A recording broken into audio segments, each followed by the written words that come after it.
Hello everyone. Sound clear, sir? हजुर.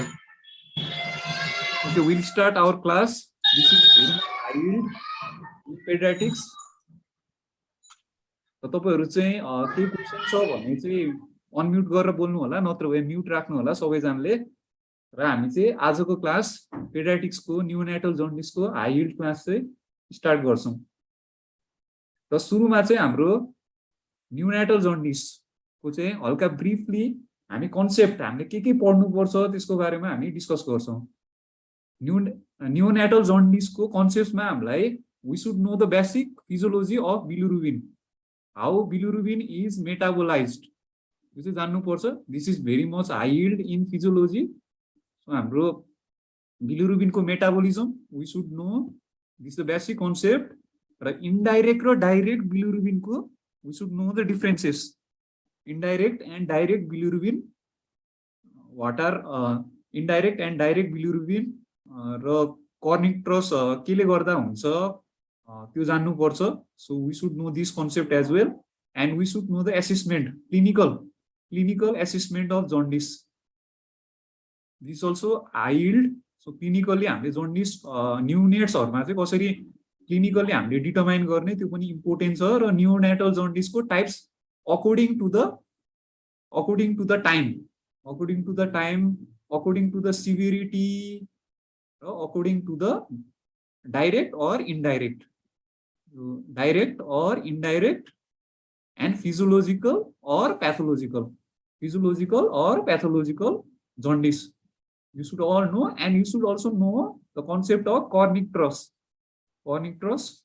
and you should know the approach to a case of direct. You should know the approach to direct and indirect neonatal jaundice. Then you should also know breast milk and breastfeeding jaundice. What is breast milk jaundice? What is breastfeeding jaundice? Then you should know the concept of phototherapy and exchange transfusion. We'll discuss these on today's high yield session. Let's go to the first, that is bilirubin metabolism.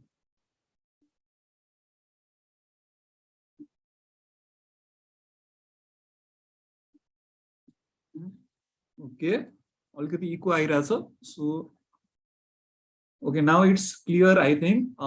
This is basic bilirubin metabolism. तपाईहरुलाई सबलाई थाहा होला यो bilirubin metabolism कसरी हुन्छ भनेर थाहा होला। र bilirubin, how bilirubin is synthesized in our body by RBC breakdown. RBC breakdown भइसकेपछि what there will be release of what? There will be release of hemoglobin, and in hemoglobin there will be heme particles, and this heme will be converted into bilirubin by bilirubin.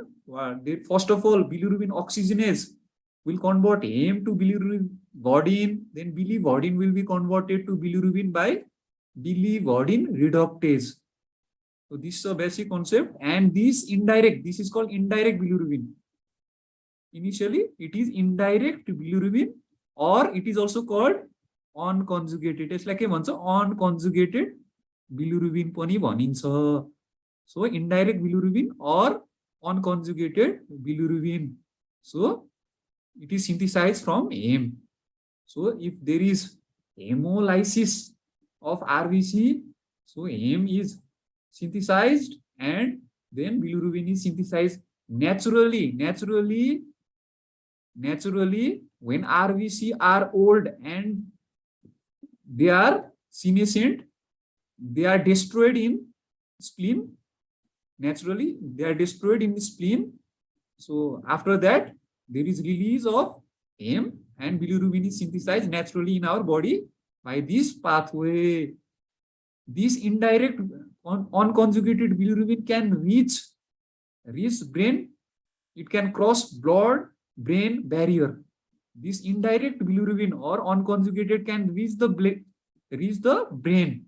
This is also important. High yield. We'll talk later on about cornictrus, how cornictrus is developed. So we'll talk later on. So after this, if bilirubin is naturally produced, and it reaches what? Liver. जान्छ लिभरमा चाहिँ यो conjugation हुन्छ. Now there is conjugation in liver. Conjugation in liver, very much important. Okay, very much important is how does this bilirubin reaches liver. यतिकै त जाँदैन हैन, यो indirect bilirubin अथवा अनकन्जुगेटेड बिलिरुबिन यतिकै लिभर पुग्छ. Can it reach liver by itself? Yes or no? No, it cannot. So it will take the help from help लिन्छ albumin. So it will take the help from albumin. So bilirubin, indirect bilirubin will bind albumin and it reaches the liver. So bilirubin albumin complex will reach the liver, and in liver it gets conjugated through enzyme. What enzyme? Enzyme, can you tell me, doctors, which enzyme? UGT. UGT1. UDP glucuronide transferase. UDP glucuronide transferase. UGT, remember UGT. UDP glucuronide transferase is very much important enzyme. So this enzyme will make this indirect or unconjugated bilirubin conjugated. So now there is conjugated bilirubin after the action of what? UDP glucuronide transferase. Remember UDP glucuronide transferase. This is very much important enzyme. So now the bilirubin becomes conjugated, and these conjugated bilirubin will go to the bile, and it is called direct bilirubin. Now it is called direct bilirubin. It gets mixed in the bile, and then it reaches to the bile duct, then to the common bile duct, and it reaches to the duodenum. Okay, this conjugated bilirubin reaches the duodenum, second part of the duodenum, then it goes into the jejunum and ileum, and it is, some are excreted and some are what? Reabsorbed. Most of the conjugated bilirubin are excreted, but some are reabsorbed through enterohepatic circulation. Some are reabsorbed through enterohepatic circulation. Mostly the unconjugated are reabsorbed. Okay, sometimes there may be unconjugated bilirubin as well. So these are reabsorbed. These are reabsorbed from the intestine. This unconjugated bilirubin are reabsorbed from the intestine, and conjugated bilirubin will be excreted in the stool as well as in the urine. It will be excreted in the stool as well as in the urine.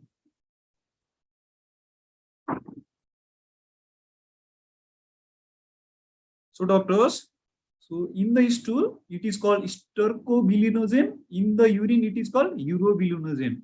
So this is the basic metabolism of bilirubin. Okay, metabolism and synthesis and metabolism of bilirubin. So important here is what? It is synthesized from the RBC. That is the first important point. And remember this biliverdin reductase. So in the middle there is biliverdin, and biliverdin will be converted to bilirubin, and this is called indirect bilirubin, and indirect bilirubin will bind to the albumin. This is another important concept. First concept is the formation of bilirubin from the M through biliverdin reductase. This is important. Then second is the bilirubin, indirect bilirubin will bind to the albumin. That is very much important and will reach to the liver, and in liver it is conjugated by UDP glucuronide transferase, and it becomes conjugated bilirubin or direct bilirubin.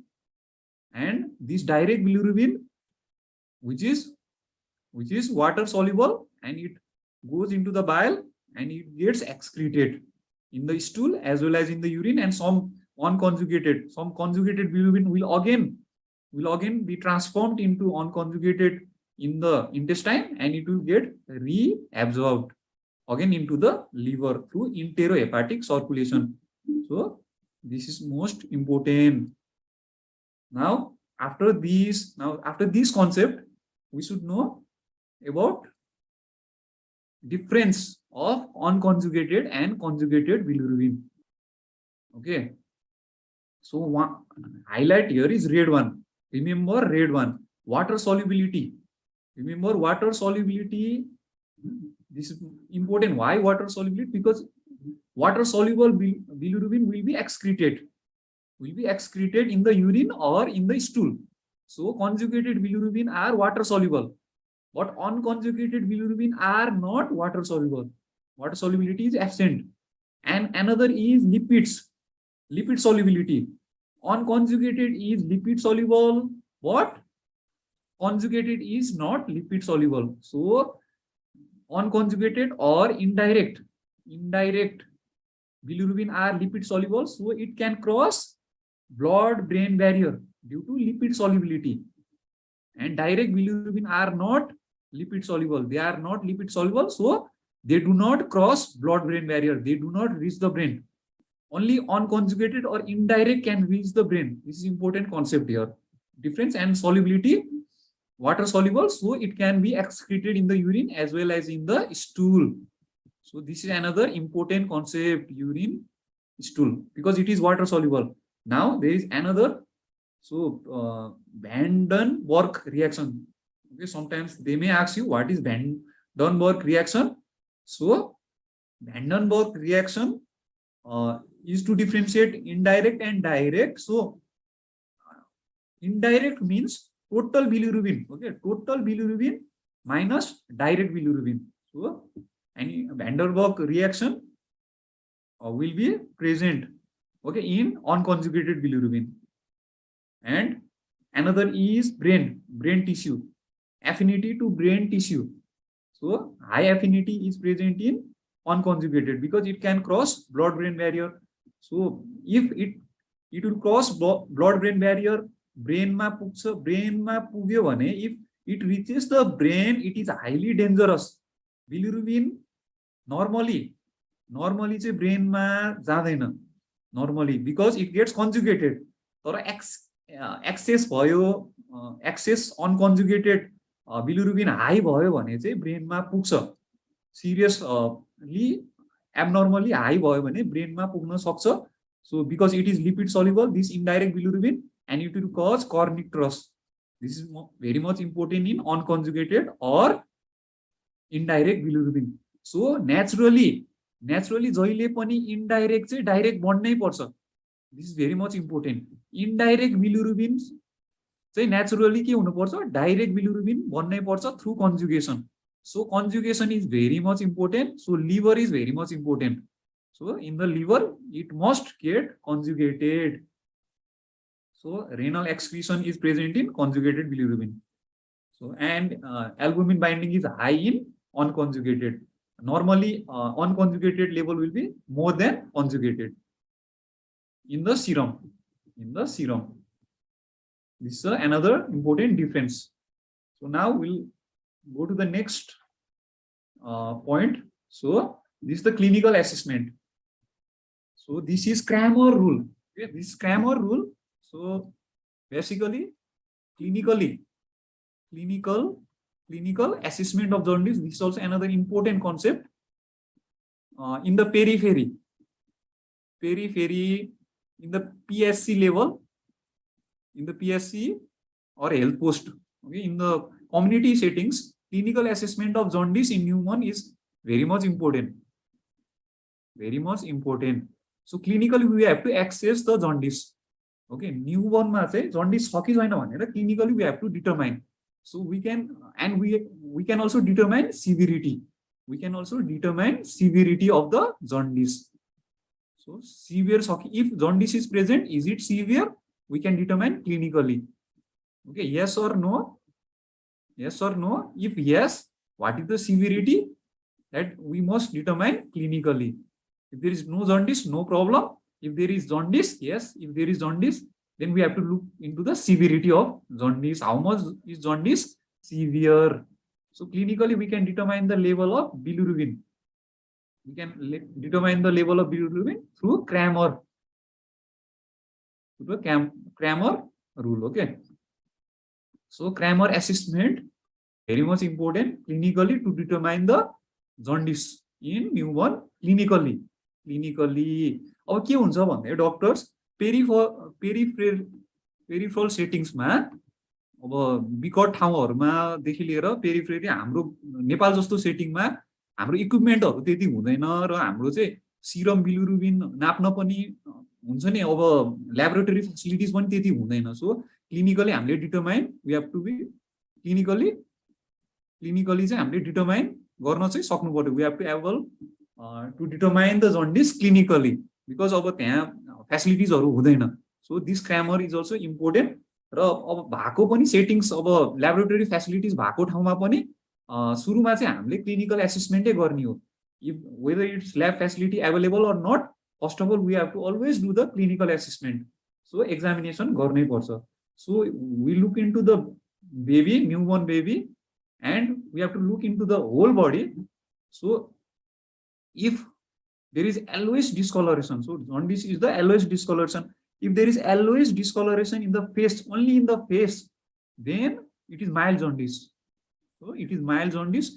That means bilirubin levels are 4 to 8, only 4 to 8.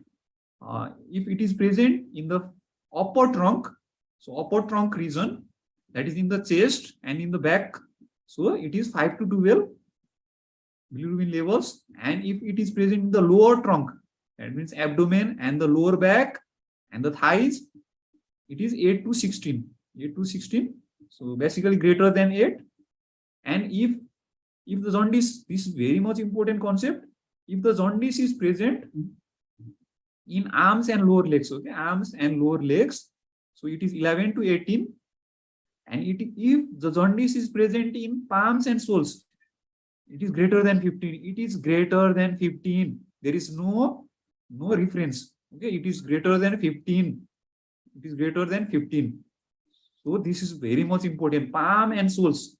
Okay, if you see jaundice in neonate in palm and soles, palm र soles ma jaundice पहिलो देखियो, always discoloration. If you find always discoloration in palm and soles, so in palm and soles, so if there is jaundice in palm and soles, so this is serious jaundice. This is very much serious jaundice, dangerous or serious jaundice.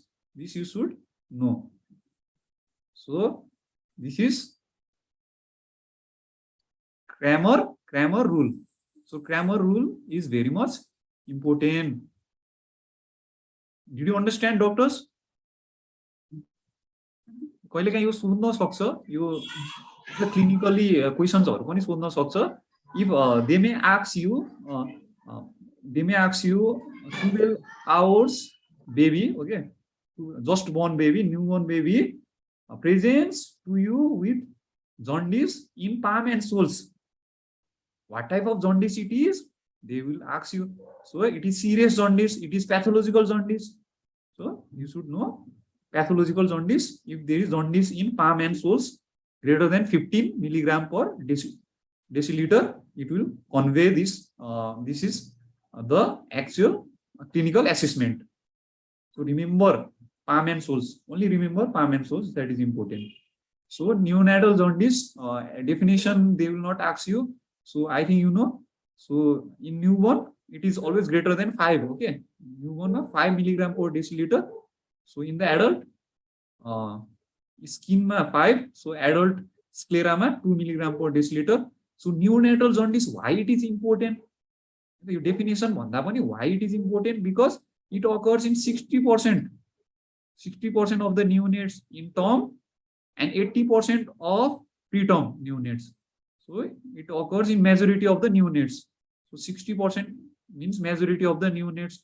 So significant, however, significant jaundice or serious jaundice will occur, or pathological jaundice will occur only in 6% of the term babies. So majority are physiological jaundice.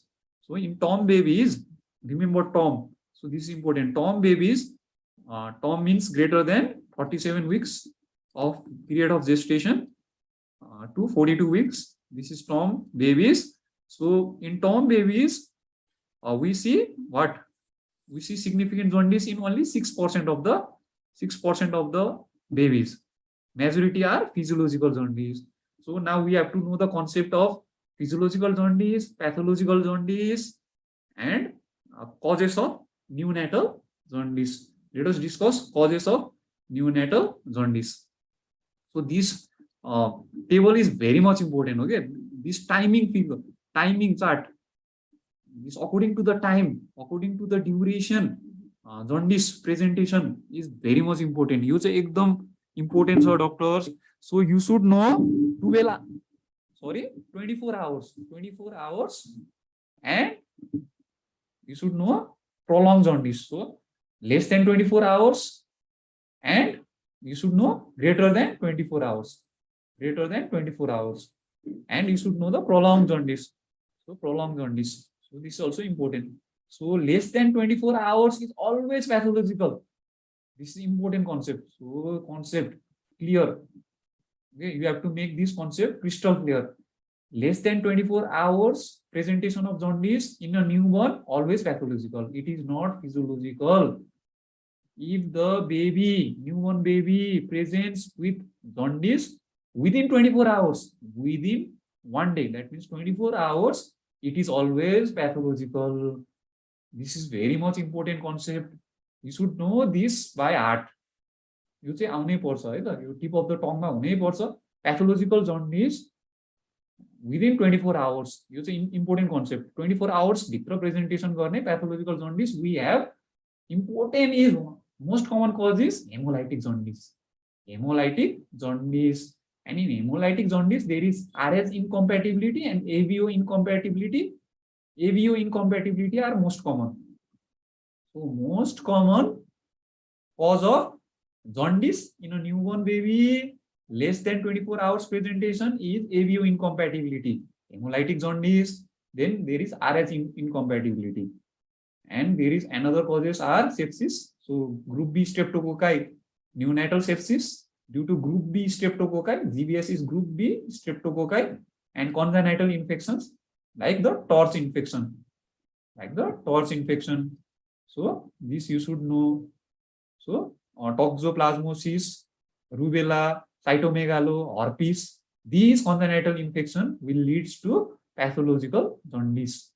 Now, greater than 24 hours, it is not pathological. It may be pathological, but majority are physiological. So 24 to 72 hours, physiological jaundice, polycythemia, dehydration jaundice, that is breastfeeding failure jaundice. Then there is also hemolysis. Due to hemolysis also, there may be like due to, this is important, okay, glucose, 6-phosphate dehydrogenase enzyme deficiency, G6PD deficiency, pyruvate kinase deficiency. These are the causes of hemolytic jaundice in a newborn baby. Okay, most common cause is incompatibility, ABO or RH. So another causes are what? G6PD deficiency, pyruvate kinase deficiency, and spherocytosis, that is intrinsic cause of hemolytic jaundice, that is spherocytosis, or it may be due to hematoma, that is cephal hematoma, or due to bruising, so in the scalp. So cephal hematoma also leads to jaundice, and another is sepsis or congenital infection. Greater than 72 hours, greater than 72 to 96 hours is physiological jaundice, plus minus breastfeeding jaundice and sepsis. So hemolytic jaundice are rare. After 72 hours. After, important concept, okay, after 72 hours of presentation, okay, after 3 days, due to hemolytic jaundice, okay, the baby won't be present. So if there is hemolytic jaundice in a newborn, it will be present before 72 hours. This is important concept. Okay, मैले फेरि भन्छु यो important concept छ. Okay, first important concept is less than 24 hours भयो भने always pathological. यो चाहिँ important concept. Jaundice 24 hours भन्दा अगाडि नै आयो भने pathological jaundice. अर्को भनेको jaundice before हैन, before 72 hours hemolytic हुन सक्छ, तर after 72 hours hemolytic jaundice हुँदैन. There may be, we should find another causes. है त, अरु कजेसहरु जस्तो physiological jaundice and prolonged jaundice हेर्नुपर्छ. अब causes of prolonged jaundice भनेको, prolonged jaundice means greater than 1 week सम्म jaundice हुने. So after 1 week jaundice हुन के हुन सक्छ? Breast milk jaundice, prolonged physiological jaundice, hypothyroidism. This is important. Okay, hypothyroidism ले prolonged jaundice गराउँछ. So jaundice, prolonged jaundice, hypothyroidism, you should suspect. Okay, hypothyroidism. अब hypothyroidism को features हरु तपाईलाई थाहा नै छ. What are the features? Can you tell me, doctors? Neonatal hypothyroidism को के features हरु हुन सक्छ? TSH increase हुन्छ. Yes, अब ल्याब मा त भइहाल्छ.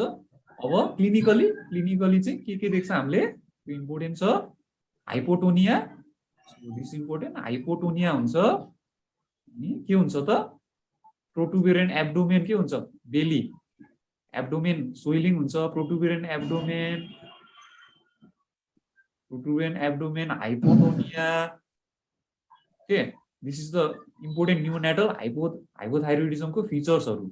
So this important. अर्को भनेको के हुन्छ? failure to thrive. अर्को भनेको crying हैन, रुन्छ हैन. So crying.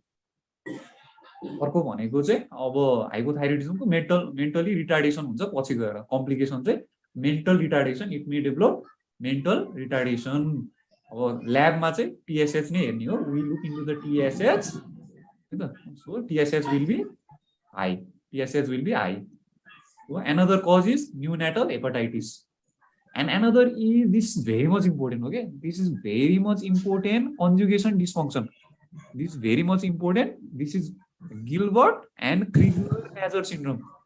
These two important syndrome you should know. Gilbert syndrome and Crigler-Najjar syndrome. Okay, these are also the causes of prolonged jaundice. Gilbert syndrome and Crigler-Najjar syndrome.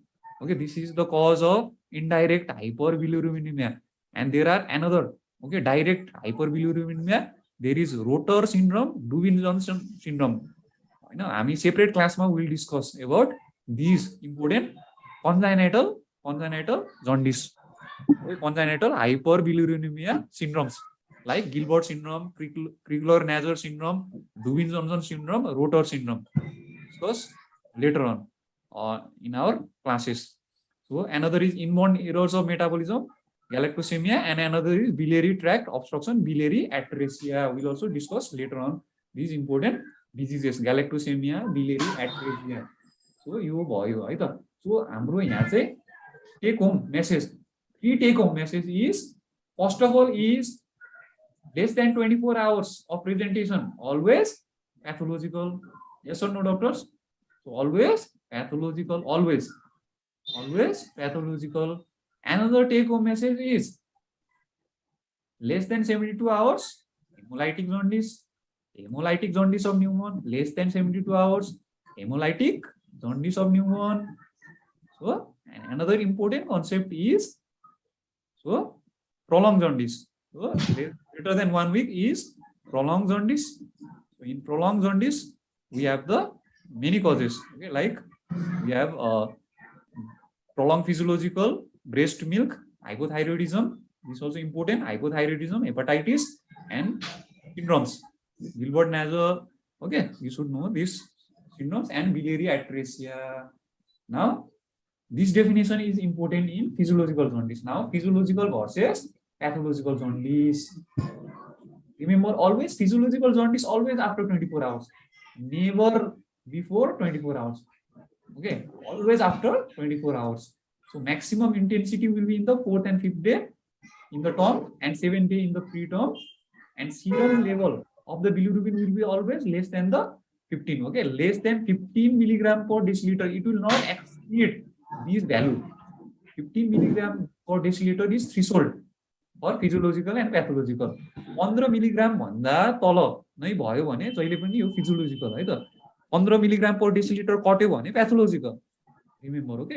15 milligram per decilitre कट्यो भने greater than 15 is always pathological. This is also another important concept. Clinically not detectable after 14 days. This is also another important. लगभग 14 र 15 उस्तै छ. त्यही भएर remember 2 weeks. Remember 2 weeks. So greater than 2 weeks is always pathological, okay, not physiological. यदि 2 हप्ता नै कट्यो भने हामीले pathological cause सोच्ने. So it disappears without any treatment. But baby should be monitored. Baby should be monitored. So pathological jaundice, okay. Remember pathological jaundice. I always emphasize on time. That is time of presentation. 24 hour भित्रै भयो भने pathological. This is very much important concept. Another is 15. Serum bilirubin greater than 15 is pathological. And another is increase rate. This rate is important. Rate of increase of bilirubin. If the rate of increase of bilirubin is 5 milligram per deciliter per day, greater than 5 milligram per deciliter per day, then it is pathological. The rate, your rate पनि importance of 5. Remember 5, 15. Okay. It is 5, 15. And another is jaundice persisting after 14 days. 14 days भन्दा पनि अगाडि गयो भने 2 हप्ता कट्यो भने that is pathological jaundice. And in pathological jaundice there will be stool clay, clay colored stool, okay, and there will be urine, okay, always staining urine, okay, this also important. And another is this also important, direct bilirubin greater than 2 milligram per deciliter. If direct bilirubin is greater than 2 milligram per deciliter, then it is pathological jaundice. Remember, in pathological jaundice, remember 2, rule of 2, that means 2 weeks, and another is 2 milligram per deciliter direct. So direct bilirubin 2 milligram per deciliter and persistent jaundice greater than 2 weeks, and remember 5 milligram per deciliter per day and 15 milligram per deciliter, and rule of 2 means 24 hours. 2, 4, okay, remember this concept in pathological jaundice. So this is revision of physiological and pathological jaundice. Clear? Is it clear? एकदम important छ. योबाट नै सोध्छ physiological र pathological जन्डिसमै क्वेशन्सहरु आउँछ. Is it clear doctors? Clear? Okay, we'll move to the next concept. And next concept is the cornicterus. Okay, this also frequently asked. Okay, cornicterus. So cornicterus is basically the complication. It is the severe complication of pathological jaundice and complication of unconjugated. Remember, okay, unconjugated hyperbilirubinemia, unconjugated jaundice. Okay, not the conjugated one, unconjugated jaundice. It is the complication of unconjugated jaundice or indirect hyperbilirubinemia. So remember cornicterus. So conjugated bilirubin, मैले भनिसके lipid soluble हुन्छ, it can cross blood brain barrier, and this is most important point. Blood brain barrier cross गरेपछि it affects basal ganglia. Okay, brain को कुन पार्टलाई effect गर्छ भनेर question सोध्छ. basal ganglia. It affects basal ganglia. This is important. Okay, this basal ganglia. Okay, there is what? There is deposition of pigment, bilirubin pigment, that is indirect bilirubin. So indirect or unconjugated bilirubin in basal ganglia. This is important. Okay, and it will cause what? Due to these deposition, it will cause bilirubin induced neurological damage. Bind पनि भन्छ, BIND, bilirubin induced neurological damage भन्छ अहिले, or bilirubin encephalopathy. Bilirubin encephalopathy. So this term is important. Bilirubin induced neurological damage. So due to bilirubin, there will be neurological features like lethargy, hypotonia, high pitched cry in initial 1 to 3 days. Okay, then there will be hypertonia, opisthotonus. This is important. There is hypertonia after 3 days. There will be hypertonia, tone will increase, opisthotonus. there will be fever, there will be seizure, and in the 3rd week, there will be severe manifestation of these symptoms. Now the symptoms will get severe. Severe within, so this is important. And in chronic cornic trust, there will be cerebral palsy, there will be sensorineural hearing loss, there will be dental dysplasia, and there will be upward gaze palsy. Okay, so this is chronic cornic trust. In acute, there is tone, okay, hypotonia, suruma, त्यसपछि hypertonia हुन्छ, opisthotonus हुन्छ, and there is seizure. This is important. So cornic trust is important. So यहाँ के देखिरहेछ doctors? So you are seeing what you are seeing? You are seeing the deposition, always pigment deposition of the bilirubin in the basal ganglia of the brain. This is due to pathological jaundice, indirect hyperbilirubinemia, not direct, not conjugated, unconjugated. Okay, only unconjugated bilirubin will reach in the in the brain. Okay, conjugated will not cross the blood-brain barrier. This is important concept, as I have already told you in the differences between indirect and direct hyperbilirubinemia. So now another important is approach. Okay, now we will do the summary. So let us do the summary. So this approach to indirect hyperbilirubinemia. So unconjugated jaundice. Okay, approach to unconjugated. Okay, check if the neonate has jaundice clinically, then check the bilirubin. Okay, check the bilirubin level, serum bilirubin.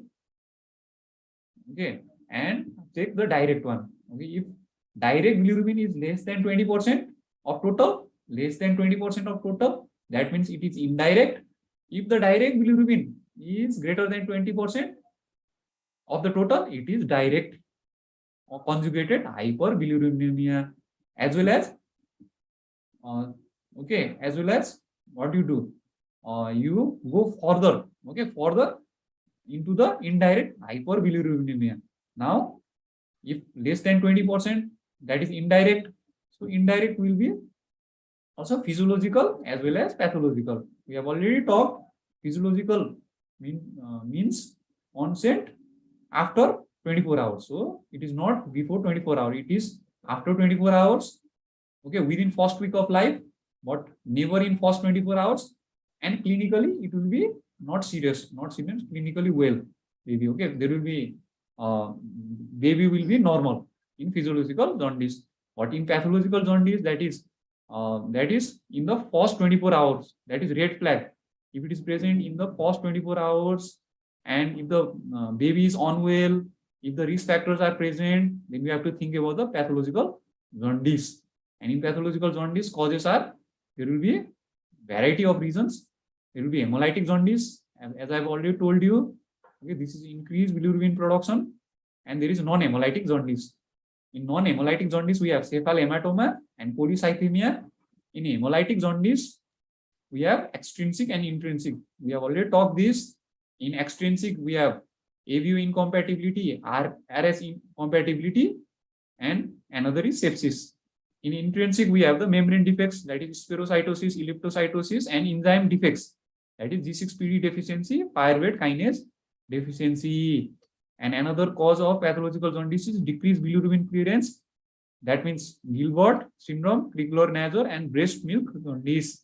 And another is increased enterohepatic circulation. That means there is GI obstruction, or there is breastfeeding jaundice or dehydration.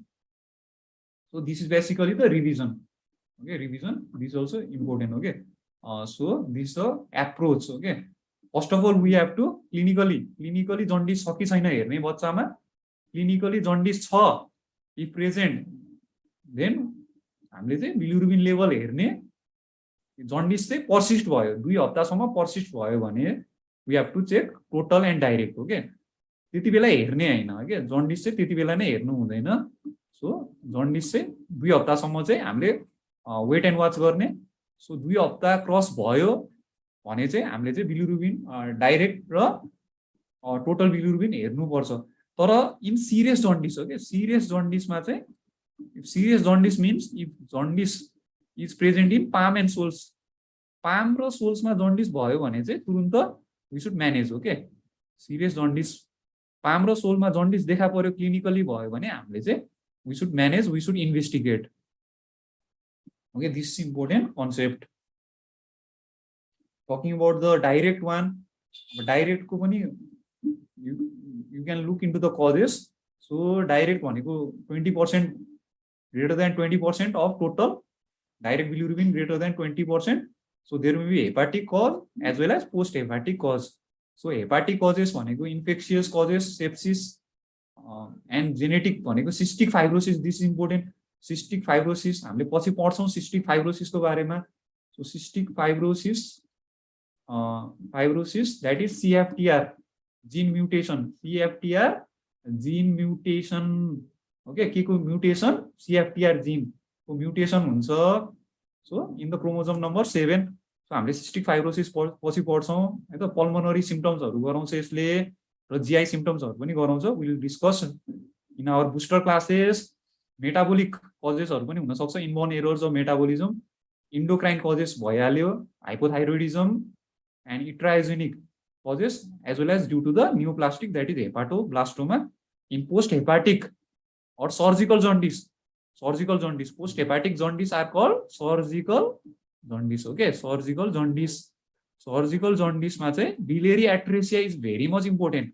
हामीले यसको बारेमा पढ्छौं. biliary atresia को management पनि important छ. biliary atresia clinically कसरी present हुन्छ, it is very much important. biliary atresia, so direct conjugated hyperbilirubinemia. So यसको हाम्रो चाहिँ डिटेलमा हामी फ्युचर क्लासेसहरुमा हामीले पढ्छौं. अरु अब्स्ट्रक्टिभ कजेसहरु भनेको choledochal cyst. Choledochal cyst is important. Choledochal cyst and intestinal obstructions are important. So now we'll talk about the breastfeeding and breast milk jaundice. This is important concept. Here breastfeeding failure jaundice र breast milk jaundice को बारेमा questions हरु कहिलेकाहीँ सोध्न सक्छ.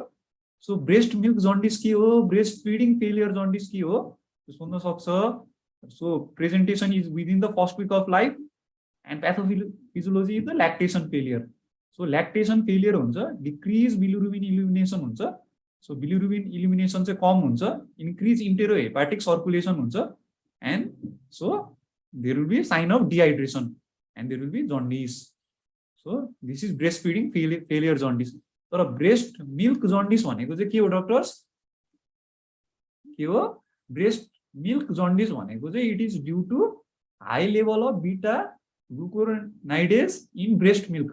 Breast milk मा के हुन्छ? Glucuronidase हुन्छ. Okay, these beta glucuronidase in breast milk will deconjugate intestinal bilirubin and increase enterohepatic circulation. के भयो भन्दाखेरि कन्जुगेसन त भयो. ओके, नर्मली कन्जुगेसन भयो. कन्जुगेसन भएर लिभरबाट डाइरेक्ट कन्जुगेटेड बिलिरुबिन चाहिँ कहाँ जाने भयो?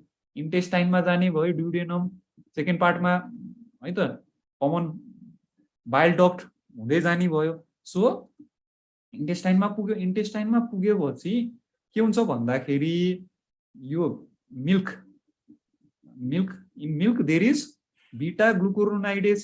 सो यसले चाहिँ के गर्दिन्छ? यसले डिकन्जुगेट गर्दिन्छ. यो इन्टेस्टाइनमा भएको कन्जुगेटेड बिलिरुबिनलाई इन्डाइरेक्ट अनकन्जुगेटेड फर्ममा चेन्ज गरिदिन्छ. यो unconjugated bilirubin will be reabsorbed into the liver. फेरि लिभरमा जान्छ. सो इन्टेरोहेपाटिक सर्कुलेसन भनेको यही नै हो. सो इन्क्रिज हुन्छ, इन्क्रिज इन्टेरोहेपाटिक सर्कुलेसन. यसले गर्दा के हुने भयो त? यो इन्डाइरेक्ट बिलिरुबिनहरु इन्क्रिज हुने भयो. So unconjugated bilirubin will get increase. So and there is what? Jaundice, breast milk jaundice. So के गर्ने त? सो यसको लागि चाहिँ यो ब्रेस्ट मिल्क जन्डिसको लागि चाहिँ यो केले गर्दा भने ब्रेस्ट फिडिङले गर्दा हुने भयो नि त. सो ब्रेस्ट फिडिङ चाहिँ हामीले रोकेपछि stop breast feeding. So stop breast feeding, यसको म्यानेजमेन्ट चाहिँ के हो? ब्रेस्ट फिडिङ रोक्ने है त. बच्चालाई आमाको दुध नखुवाउने. के गर्ने भन्दाखेरि 24 घण्टासम्म ब्रेस्ट फिडिङ स्टप गर्ने. यो 24 घण्टाको ड्युरेसनमा चाहिँ ल्याक्टोजेन दिने. सो ल्याक्टोजेन दिने, त्यसपछि जन्डिस घट्छ हैन, ड्रास्टिकली घट्छ के. त्यसपछि हामीले फेरि कन्टिन्यू द ब्रेस्ट फिडिङ. बुझ्नुभयो? यो सिरियस जन्डिस चाहिँ होइन है त. So these are not the serious jaundice. बुझ्नुभयो? एउटा छ ब्रेस्ट मिल्कले गर्दा हुने जन्डिस, अर्को चाहिँ फेलियरले गर्दा, ल्याक्टेसन फेलियरले हुने jaundice. That is breast feeding failure jaundice. एउटा फेलियरले गर्दा हुने, अर्को चाहिँ एक्सेसिभ ब्रेस्ट मिल्क धेरै भएपछि हुने, किनभने बिटा ग्लुकुरोनाइडेज ब्रेस्ट मिल्कमा हुन्छ, त्यसले डिकन्जुगेट गरिदिन्छ। So this is another important concept. So अब हामी मोस्टली हामी चाहिँ अब म्यानेजमेन्टतिर हामी चाहिँ अगाडि बढ्छौँ है त। म्यानेजमेन्ट इम्पोर्टेन्ट छ। अब ओभरअल हामीले चाहिँ के कुरा गऱ्यौँ भन्दाखेरि जन्डिसको, न्युनेटल जन्डिसको ओभर भ्यू हामीले सबै गऱ्यौँ होइन। सो एप्रोच पनि हामीले चाहिँ एप्रोच इज इम्पोर्टेन्ट। हामीले फिजियोलोजिकल र प्याथोलोजिकल जन्डिस छुट्यायौँ। त्यसपछि हामीले डाइरेक्ट र इन्डाइरेक्ट पनि छुट्यायौँ। डाइरेक्ट जन्डिस होइन, डाइरेक्ट र इन्डाइरेक्ट इम्पोर्टेन्ट छ। डाइरेक्ट र इन्डाइरेक्ट, डाइरेक्ट भनेपछि greater than 20% of total, indirect भनेको less than 20% of total. Direct bilirubin चाहिँ के हुन्छ, डाइरेक्ट बिलिरुबिन लेस देन 20% भयो भने indirect. Direct bilirubin greater than 20% भयो भने हाम्रो डाइरेक्ट। हामीले चाहिँ जहिले पनि सिरममा हामीले चाहिँ के मेजर गर्छौँ, जहिले पनि सिरममा बिलिरुबिनको हामीले के मेजर गर्छौँ, we measure only, important concept है इन्भेस्टिगेसनमा, वी मेजर टोटल बिलिरुबिन हेर्छौँ हामीले, र हामीले चाहिँ डाइरेक्ट बिलिरुबिन हेर्छौँ। टोटल र डाइरेक्ट हेर्ने, हामीले इन्डाइरेक्ट हेर्दैनौँ। Did you understand doctors? So this important. हामीले बिलिरुबिनमा के हेर्छौँ अरे डक्टर्स, भन्नुहोस् त। सिरममा हामीले, ल्याबमा चाहिँ हामीले टोटल र के हेर्छौँ, डाइरेक्ट। सो हामीले टोटल र डाइरेक्ट हेर्छौँ, र डाइरेक्ट हेरेपछि हामीले चाहिँ क्यालकुलेसन गर्छौँ। यदि डाइरेक्ट चाहिँ ग्रेटर देन 20% छ भने चाहिँ यो डाइरेक्ट हो, डाइरेक्ट कन्जुगेटेड हाइपरबिलिरुबिनिया हो। यदि लेस देन 20% छ डाइरेक्ट भन्यो भने यो चाहिँ के भयो, इन्डाइरेक्ट अथवा अनकन्जुगेटेड। यो चाहिँ डाइरेक्ट अथवा कन्जुगेटेड। बुझ्नुभयो? यो चाहिँ इम्पोर्टेन्ट छ। हामीले यो पनि गऱ्यौँ एप्रोच। हामीले different causes of jaundice, causes of neonatal जन्डिसको बारेमा कुरा गऱ्यौँ, र हामीले कर्निक ट्रसको बारेमा पनि, कम्प्लिकेसनको बारेमा पनि कुरा गऱ्यौँ।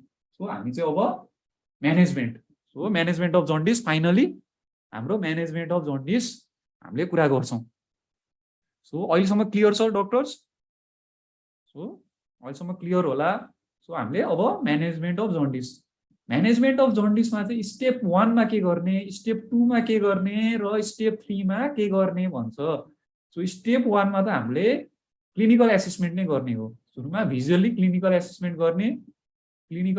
गर्ने, अब ट्रान्सक्युटेनियस बिलिरुबिनोमिटर मेसिन छ, बिलिरुबिनोमिटर मेसिन छ भने यो ट्रान्सक्युटेनियस बिलिरुबिनोमिटरले मेजर गर्ने, ओके, बिलिरुबिन मेजर गर्न सकिन्छ यो।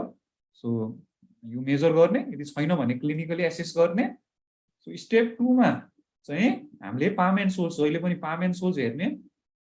यदि पाम एन्ड सोल्स चाहिँ इन्भल्भ भएको छ भने, or if there is sign of BIND, BIND भनेको के रे डक्टर्स, भन्नुहोस् त, एक्जामले भन्नुहोस् न। अगर पनि इन्टरेक्सन गर्नुहोस्, मेन्सन गर्नुहोस् त, च्याटमा मेन्सन गर्दा पनि हुन्छ, बोले पनि हुन्छ, अनम्युट गरेर। बिआइएनडी भनेको के रे, कर्निक ट्रस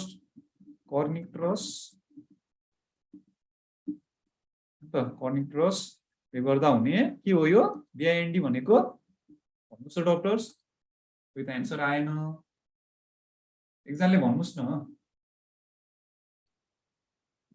ओके, मै भन्छु के हो, बिलिरुबिन इन्ड्युस्ड के हो, neurological damage. Bilirubin induced neurological ड्यामेजको फिचर छ। जस्तो हामीले कुरा गर्यौँ नि के फिचर्सहरू, ओपिस्टोटोनस सिजर्सहरू हुन्छ, हाइपरटोनिया हुन्छ, इनिसियली हाइपोटोनिया हुन्छ, सिजर, त्यो देखा पर्यो भने हामीले चाहिँ यसलाई चाहिँ सिरियस जन्डिस मान्छौँ र हामीले इमिडिएट ट्रिटमेन्ट गर्छौँ। This is serious jaundice. So serious jaundice भनेको चाहिँ पाम एन्ड सोर्स इन्भल्भ हुने, greater than 15 milligram per decilitre हुने जन्डिस, कर्निक ट्रस हुनेलाई सिरियस जन्डिस भन्छ, इमिडिएट ट्रिटमेन्ट गर्ने। इफ नट सिरियस, यदि सिरियस जन्डिस छैन भने हामीले चाहिँ सिरम बिलिरुबिन हेर्ने, र we should proceed to further cause खोज्ने, होइन, कज अफ जन्डिस खोज्ने। बुझ्नुभयो? So these are the 3 steps. अब हामीले यो के हो डक्टर्स भन्नुस् त, यो के देखिरहनु भएको छ तपाईले? एकजनाले भन्नुस् न। इन्टरेक्सन कम भयो, तपाईहरु पनि इन्टरेक्ट गर्नु होला। फोटोथेरापी हो। Yes, phototherapy. Excellent doctor, this is phototherapy. Phototherapy सबले तपाईले देख्नु त भयो होला। फोटोथेरापी न्यूबर्न बेबीलाई फोटोथेरापी गर्नु भएको देख्नु भयो होला। यो फोटोथेरापी चाहिँ हाम्रो चाहिँ अब लाइट लाइट हैन, फोटो भनेको लाइट भइहाल्यो। Light therapy, phototherapy. सो फोटोथेरापीमा हामीले अब के गर्छौं भन्दाखेरि we will discuss briefly on phototherapy. हाम्रो इन्डिकेसन के हो र म्यानेजमेन्ट अफ न्यूनेटल जन्डिस नै most of the management is phototherapy. Phototherapy नै गर्छौं हामीले, धेरै जस्तो चाहिँ फोटोथेरापी गर्छौं है। यो फोटोथेरापीमा हामीले अब के गर्नुपर्छ भनेर लेट अस डिस्कस। ओके, अब यो चाहिँ अब पिक्चरमा पनि फोटोथेरापी नै देखिरहेको छ। यहाँ देख्न सक्नुहुन्छ फोटोथेरापी मेसिन भयो। यो चाहिँ यहाँ चाहिँ लाइट हैन, लाइटले चाहिँ यो लाइटले चाहिँ के दिन्छ, हाम्रो यो वेभलेन्थ हैन, हाम्रो वेभलेन्थ चाहिँ 450 अराउन्डमा हुनुपर्छ र त्यो वेभलेन्थको रेज अफ लाइटले चाहिँ हाम्रो इम्पोर्टेन्ट कन्सेप्ट छ, इन्डाइरेक्ट बिलिरुबिनलाई चाहिँ हामीले कन्भर्ट गर्ने हो है त। यो फोटोथेरापीको कन्सेप्ट नै इन्डाइरेक्ट बिलिरुबिनलाई हामीले कन्भर्ट गर्ने हो है त, वाटर सल्युबल बनाइदिने हो, यसलाई वाटर सल्युबल बनाइदिने हो है त। यो इम्पोर्टेन्ट कन्सेप्ट हो फोटोथेरापीको। अब यो फोटोथेरापी गर्दाखेरि चाहिँ आँखा ढाक्नै पर्छ। We have to cover the eye patch लगाउनु पर्यो। We have to cover the genitalia. So genitalia cover हुनु पर्यो, जेनाटिलिया एरिया, आई कभर हुनुपर्छ, इम्पोर्टेन्ट। र एभ्री 2 आवर्स, लगातार दिनु पनि हुँदैन, 2 आवर्समा every 2 hours we should check the baby. 2 घण्टामा चाहिँ बेबी हेर्नुपर्छ है त, बेबीलाई ब्रेस्ट फिडिङ गर्नुपर्छ एभ्री 2 आवर्स। सो 2 घण्टामा चाहिँ every 2 hours we should breast feed the baby. This also important, किनभने डिहाइड्रेसन हुन्छ हैन, डिहाइड्रेसन बचाउनु पर्यो। सो ब्रेस्ट फिडिङ गर्नुपर्छ 2 hours, every 2 hours, this important. So technique के छ है त, अब यो हामीले चाहिँ always hand washing is important in neonates. So neonate examination गर्नुभन्दा अगाडि जहिले पनि ह्यान्ड वासिङ गर्नुपर्छ है, यो चाहिँ इम्पोर्टेन्ट छ। ह्यान्ड वासिङ अथवा सेनिटाइजर है त, स्पेसली ह्यान्ड वासिङ चाहिँ भन्छ, सेनिटाइजर भन्दा पनि ह्यान्ड वासिङ गर्नुपर्छ। तपाईहरु चाहिँ यदि न्यूनेटल रुम हैन, अब न्यूनेटल तपाईहरुको चाहिँ न्यूनेट्सलाई हेर्दै हुनुहुन्छ न्यूनेटल सेटिङ्समा हैन, NICU देखि लिएर अब के भन्छ SNCU भन्छ, त्योमा चाहिँ तपाईहरु हैन अब यो एक्जामिनेसन गर्दाखेरि चाहिँ जहिले पनि ह्यान्ड वास चाहिँ एकदम इम्पोर्टेन्ट छ। यो सबभन्दा इम्पोर्टेन्ट नै न्यूनेटलाई छुनुभन्दा अगाडि चाहिँ ह्यान्ड वासिङ गर्नै पर्छ। यो चाहिँ भेरी वेल मच इम्पोर्टेन्ट, यो प्र्याक्टिकल हो, यो चाहिँ एकदम इम्पोर्टेन्ट छ। Place baby naked in cradle or incubator, eye cover गर्ने, त्यसपछि जेनेटिलिया पनि कभर गर्ने, cover genitalia as well, genitalia cover गर्ने। Keep baby at least 45 centimetre from light. यो लाइटको डिस्टेन्स, बेबी र लाइटको डिस्टेन्स चाहिँ 45 सेन्टिमिटर हुनुपर्छ। सो मोनिटर गर्ने, टेम्परेचर मोनिटर चाहिँ गर्नुपर्छ। Okay, and start phototherapy.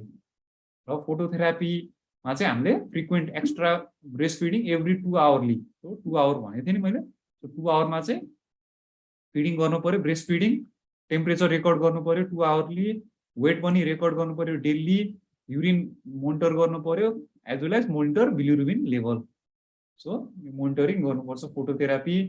So side effects of phototherapy एकदम इम्पोर्टेन्ट छ है त, सोधिरहेको हुन्छ फोटोथेरापीको side effect. So water loss हुने भयो, सो डिहाइड्रेसनमा जाने भयो, लुज स्टुल, र्यास, स्किनमा र्यास देखिन्छ। यो ब्रोन्ज बेबी सिन्ड्रोम चाहिँ इम्पोर्टेन्ट छ, सोधिरहेको हुन्छ है त। It is important side effect of phototherapy है त। अब अरू साइड इफेक्ट भनेको हाइपरथर्मिया, किनभने त्यो लाइटको हाइपरथर्मिया त गरिहाल्छ। अब अरू त हाइपोक्याल्सिमिया, कहिलेकाहीँ हाइपोक्याल्सिमिया पनि गर्छ, तर रियरली हाइपरथर्मिया त थाहा पाइहाल्यो तपाईँलाई, लाइटले हाइपरथर्मिया गरिहाल्छ। इम्पोर्टेन्ट भनेको यहाँ ब्रोन्ज बेबी सिन्ड्रोम छ। यो ब्रोन्ज बेबी सिन्ड्रोम चाहिँ के हो भन्नुहोस् त, तपाईँलाई थाहा छ कसैलाई? ब्रोन्ज बेबी सिन्ड्रोम चाहिँ किन हुन्छ त? फोटोथेरापी गरेको बच्चाहरूमा ब्रोन्ज बेबी भनेको ब्रोन्ज कलरको डिपोजिसन हैन, पिगमेन्ट डिपोजिसन हुन्छ।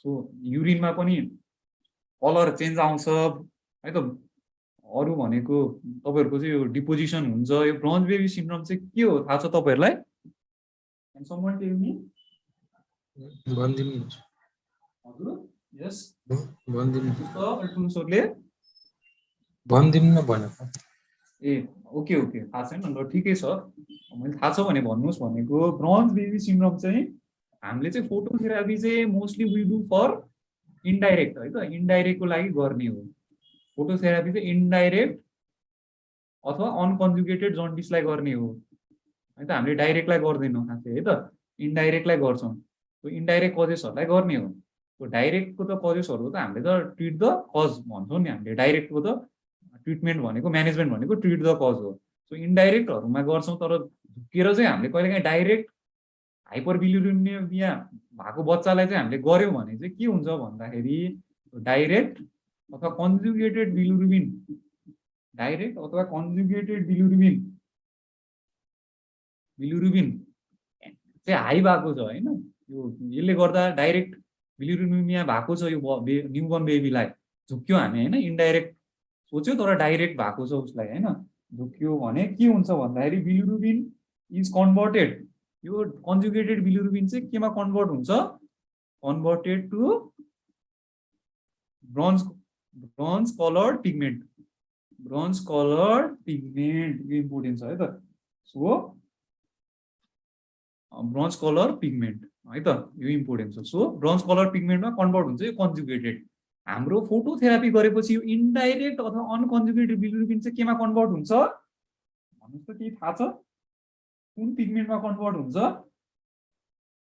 नाम थाहा छ लुमी याद गर्नुहोस् है लुमी रुबिन यो पिगमेन्टमा कन्भर्ट हुन्छ यो कन्जुगेटेड बिलिरुबिन चाहिँ होइन अनकन्जुगेटेड है त कन्जुगेटेड बिलिरुबिन चाहिँ ब्रोन्ज कलर पिगमेन्टमा कन्भर्ट हुन्छ है त तर यो अनकन्जुगेटेड हाम्रो फोटोथेरापीमा त मोस्टली वी डु फर अनकन्जुगेटेड हामीले अनकन्जुगेटेड बिलिरुबिन चाहिँ लुमिरुबिनमा कन्भर्ट हुन्छ यो लुमिरुबिन चाहिँ के हो वाटर सल्युबल हो सो यसको एक्सक्रिसन हुन्छ वाटर सल्युबल हो वाटर सल्युबल भयो भने त यसको एक्सक्रिसन हुने भयो कि भएन yes sir no yes so लुमिरुबिनमा कन्भर्ट हुन्छ water soluble due to water solubility हामी चाहिँ बुझ्नुभयो कन्सेप्ट इम्पोर्टेन्ट कन्सेप्ट हेर्नुहोस् त है यो फोटोथेरापीको इम्पोर्टेन्ट कन्सेप्ट भनेको यही नै हो फोटोथेरापी चाहिँ हामीले इन्डाइरेक्ट अथवा अनकन्जुगेटेड हाइपर बिलिरुबिनियालाई गर्ने हो तर झुकेर डाइरेक्टलाई गऱ्यो भने चाहिँ ब्रोन्ज बेबी सिन्ड्रोम हुन्छ किनभने त्यो डाइरेक्ट बिलिरुबिन चाहिँ ब्रोन्ज कलर पिगमेन्टमा कन्भर्ट हुन्छ लुमिरुबिनमा कन्भर्ट हुँदैन इन्डाइरेक्ट मात्रै लुमिरुबिनमा कन्भर्ट हुन्छ है ड्यू टु फोटोथेरापी फोटोथेरापीको चाहिँ हाम्रो सर्टेन पोइन्ट्सहरू चाहिँ अब इन्डिकेसन्सहरू चाहिँ जान्नुपर्छ अर्को इम्पोर्टेन्ट भनेको कहिलेकाहीँ सोध्न सक्ने तपाईँहरूलाई भनेको म फ्यु पोइन्ट्सहरू भन्छु है त फोटोथेरापीको कहिलेकाहीँ यो एक्स्ट्रा पोइन्ट्सहरू पनि सोध्न सक्छ तपाईँहरूलाई फोटोथेरापीको एक्स्ट्रा पोइन्ट्सहरू है त योहरू त भइहाल्यो एक्स्ट्रा पोइन्ट चाहिँ के छ भन्दाखेरि तपाईँको लाइटको वेभलेन्थ सोध्न सक्छ कहिलेकाहीँ है त लाइटको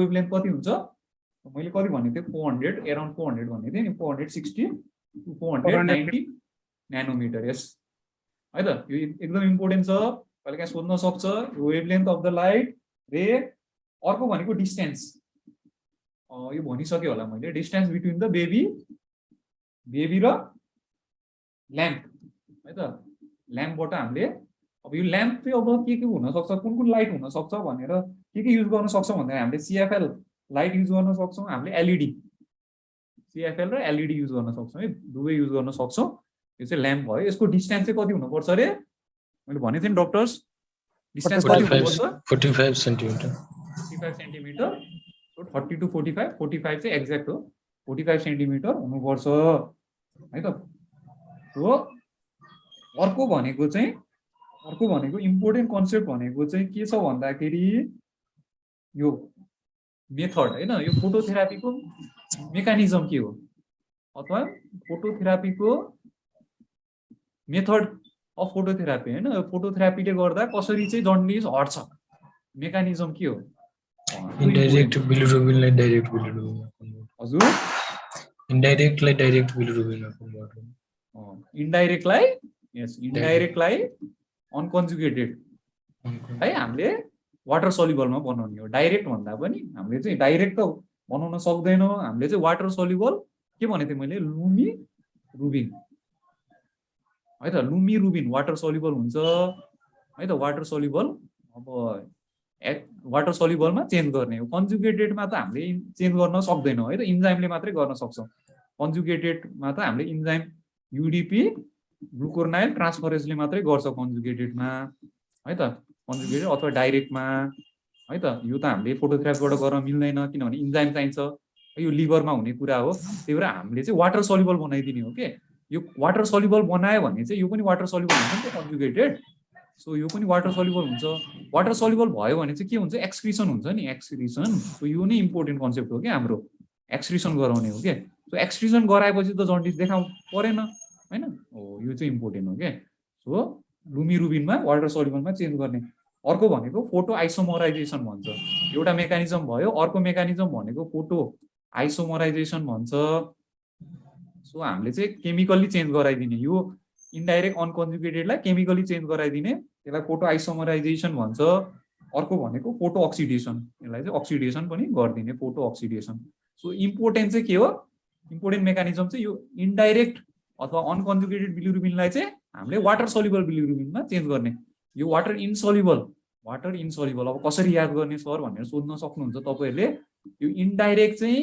इनसल्युबल भनेर याद गर्ने कि I for I indirect bilirubin insoluble water insoluble I for I याद गर्न सकिहाल्यो है बुझ्नुभयो so I for I indirect चाहिँ इनसल्युबल हुन्छ वाटरमा इनसल्युबल हुन्छ त्यही भएर एक्सक्रिसन हुँदैन डाइरेक्ट मात्रै वाटर सल्युबल हुन्छ र अर्को लुमी रुबिन पनि वाटर सल्युबल हुन्छ सो हामीले चाहिँ वाटर इनसल्युबललाई वाटर सल्युबल बनाउने यो इम्पोर्टेन्ट मेकानिजम हो यो चाहिँ जान्नुभयो अब तपाईँहरूले चाहिँ क्वेसन्सहरू पनि हामी गर्छौँ तर यो क्वेसन्स भन्दा अगाडि चाहिँ म यो चार्ट तपाईँहरूलाई देखाउँछु यो इम्पोर्टेन्ट त छैन तपाईँको इन्डिकेसन फोटोथेरापी चाहिँ कहिले इनिसिएट गर्ने भनेर यो चार्ट हो है त यो चाहिँ विक पिरियड अफ जेस्टेसन अनुसार हो यो सोध्दैन खासै र एक्सचेन्ज ट्रान्सफ्युजन हाम्रो अर्को म्यानेजमेन्ट भनेको एक्सचेन्ज ट्रान्सफ्युजन हामीले एक्सचेन्ज ट्रान्सफ्युजन पनि गर्छौँ एक्सचेन्ज ट्रान्सफ्युजनको थोरै कुरा गर्छु है एक्सचेन्ज ट्रान्सफ्युजन चाहिँ हामीले केमा युज गर्ने भनेर तपाईँलाई चाहिन्छ यो इन्डिकेसन केमा मात्रै हो भनेर सोध्छ फोटोथेरापी त जेनरल हाम्रो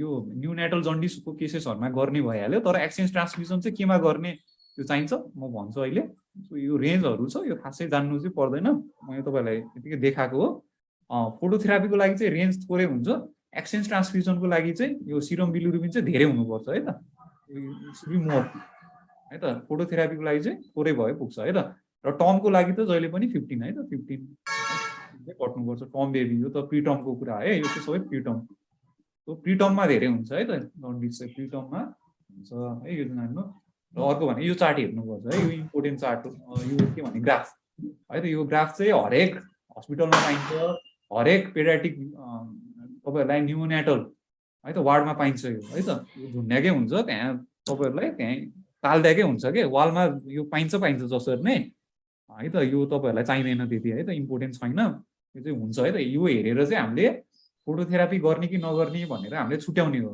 सो यो नै हेरेर हो हाम्रो इन्डिकेसन नै यही नै हो यो इम्पोर्टेन्ट हो है त हाम्रो अरू इन्डिकेसन छैन यो नै हेर्ने हो हामीले चाहिँ टाइम हेर्ने टाइम पहिला प्लट गर्ने है त टाइम कति बेबी कति आवर्सको छ हेर्ने सपोज बेबी 12 आवर्सको छ अरे होइन यो 12 आवर्स भयो यहाँ होइन 12 आवर्सको बेबी छ अरे है अब बिलिरुबिन सिरम बिलिरुबिन कति छ बेबीको सपोज सिरम बिलिरुबिन 15 छ भने 12 आवरको 15 यहाँ भयो भनेपछि त हेर्नुहोस् त यो त एबोभ भयो भनेपछि त फोटोथेरापी गर्ने एबोभ बिलो भयो भने नगर्ने बिलो फोटोथेरापी नगर्ने एबोभ चाहिँ गर्ने कट्यो यो यो यो तपाईको यो डट डट डट भनेको चाहिँ के छ लोवर रिस्कको इन्फ्यान्टहरू भयो है त धेरै डट डट डट अलिकति थोरै ग्याप हुने डट चाहिँ मिडियम रिस्कको भयो र यो डटै नभएको हैन डाइरेक्ट स्ट्रेट चाहिँ हाम्रो हायर रिस्कको भयो बुझ्नुभयो हायर रिस्कको लागि चाहिँ थोरै बिलिरुबिनले पनि फोटोथेरापी इन्डिकेसन हुन्छ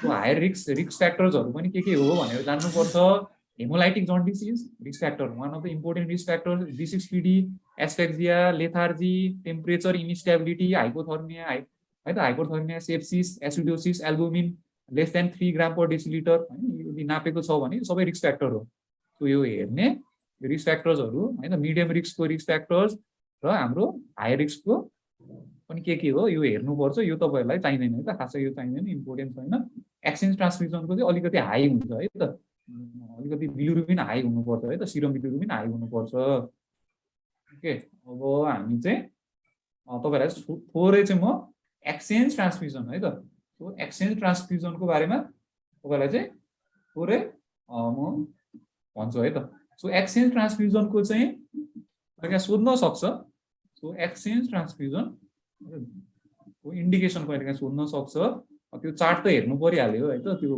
ग्राफ हेर्नु पर्छ र कहिले यो इम्पोर्टेन्ट इन्डिकेसन चाहिँ यसको एक्सचेन्ज ट्रान्समिसनको जहिले पनि एउटा इन्डिकेसन भनेको फेलियर अफ फोटोथेरापी हो है त फेलियर अफ फोटोथेरापी जन्डिस भइरह्यो पर्सिस्टेन्ट जन्डिस भयो डिस्पाइट फोटोथेरापी गर्यो तै पनि जन्डिस पर्सिस्टेन्ट भयो भने एक्सचेन्ज ट्रान्समिसन अर्को एकदम इम्पोर्टेन्ट इन्डिकेसन भनेको आरएस इन्कम्प्याटिबिलिटी है त आरएस इन्कम्प्याटिबिलिटी है त यो आरएस इन्कम्प्याटिबिलिटी एकदम इम्पोर्टेन्ट छ एक्सचेन्ज ट्रान्समिसनमा सो यो चाहिँ इम्पोर्टेन्ट छ है त सो हामीले चाहिँ यो दुईटा इन्डिकेसन चाहिँ जान्नै पर्छ है बुझ्नुभयो doctors so failure of phototherapy भयो र आरएस इन्कम्प्याटिबिलिटी भयो भने we do exchange transmission generally चाहिँ हाम्रो आरएस इन्कम्प्याटिबिलिटी यो हेमोलाइटिक डिजिज हैन हेमोलाइटिक हैन एभिओ इन्कम्प्याटिबिलिटी आरएच मोस्टली चाहिँ आरएच मा गर्छौं युमा गर्छौं है त हामीले चाहिँ यो इन्डिकेसन अब लेट्स डु एमसीक्यू है त योहरु गरौँ सो अहिलेसम्म क्लियर छ हैन so let's do MCQ so which of the following is true regarding physiological jaundice है त सिम्पल क्वेशनहरु नै सोध्न सक्छ ए मा छ total bilirubin greater than 15 milligram per deciliter B presents after 24 hours of life C present till 6th day of the birth D pale stool which of the following is true regarding physiological jaundice भन्नुस् त B easy भयो हैन अब त्यही भएर हामीले physiological र pathological छुट्याउनु पर्छ यस्तै क्वेशनहरु सोधिरहेको हुन्छ भने चाहिँ आन्सर के भयो doctors B yes or no yes B है त 24 hours पछाडी after 24 hours that is physiological before 24 hour pathological total bilirubin 15 भने कट्यो भने जहिले पनि pathological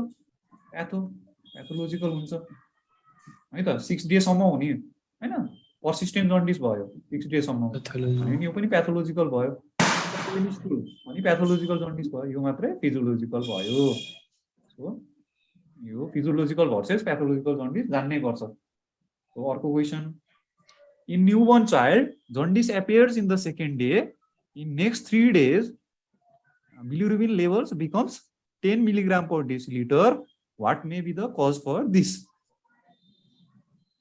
a ma physiological jaundice b ma chronic jaundice c ma hypothyroidism d ma hyperthyroidism भन्नुस् त ए नै answer हुन्छ physiology doctors can you tell me the answer ए के भयो यसको यस ए हुन्छ फिजियोलोजी के भयो ओके न हो हैन A is the right answer physiological jaundice हुने भयो किनभने यो सेकेन्ड डे मा प्रेजेन्ट भएको छ सेकेन्ड डे भनेको के भयो त greater than 24 hours after 24 hours है त सेकेन्ड डे भनेको चाहिँ 24 hours कट्यो हैन सो अर्को भनेको चाहिँ यसको के छ त बिलिरुबिन लेभल कति छ त 10 छ 15 त छैन 10 मात्रै छ 10 दिएको छ अर्को भनेको के छ अर्को त अर्को देखाएको छैन यो दुईटाले नै हाम्रो फिजियोलोजिकल हुन्छ अप्सन्सहरु हेर्ने अरु चाहिँ हेर्नुस् क्रोनिक भनेको पर्सिस्टेन्ट जन्डिस भनेको हाम्रो विक हैन ग्रेटर देन हाम्रो चाहिँ 2 weeks पर्सिस्टेन्ट जन्डिसको लागि ग्रेटर देन 2 weeks हुनु पर्यो क्रोनिकको लागि त हाम्रो एकदम 2 weeks भन्दा धेरै नै हुनु पर्यो हैन हाइपोथाइरोइडिजमले पनि के गर्छ त प्रोलङ जन्डिस गराउँछ हाइपोथाइरोइडिजमले पनि पर्सिस्टेन्ट जन्डिस प्रोलङ जन्डिस गराउने के हो हाइपोथाइरोइडिजम हो यो भएन आन्सर के भयो फिजियोलोजिकल जन्डिस भयो सो अर्को question jaundice at birth or within 24 hours is commonly due to भनेर सोधेको छ केले गर्दा हुन सक्छ एमा हेट्रोब्लास्टोसिस बीमा फिजियोलोजिकल जन्डिस सीमा कन्जाइनेटल हाइपरबिलिरुबिमिया डीमा बिलियरी एट्रेसिया भन्नुस् त erythroblastosis. यसको answer jaundice at birth or within 24 hours जहिले पनि के हुन्छ मोस्ट कमन के हुन्छ मोस्ट कमन एरिथ्रोब्लास्टोसिस र इन्कम्प्याटिबिलिटी है त इन्कम्प्याटिबिलिटी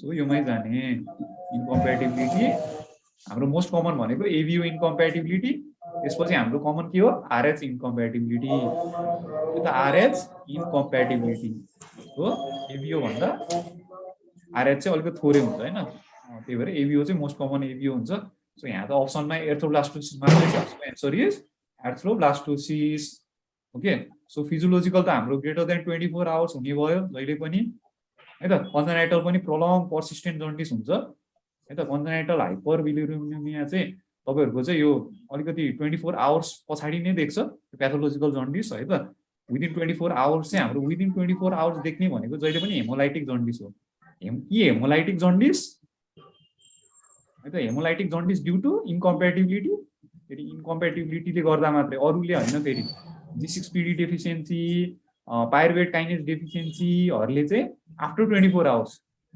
प्याथोलोजिकल जन्डिस गराउँछ तर हेमोलाइटिक जन्डिस ड्यू टु इन्कम्प्याटिबिलिटी चाहिँ विदिन 24 आवर्स र अर्को भनेको सेप्सिस यहाँ सेप्सिस छैन सो मोस्ट कमन त इन्कम्प्याटिबिलिटी नै हुन्छ so A is the answer बुझ्नुभयो सो यो जान्नु पर्छ सो हाम्रो अब यति नै एमसीक्यूहरु यति नै रहेछ सो अर्को तपाईहरुलाई इम्पोर्टेन्ट अरु एमसीक्यूहरु चाहिँ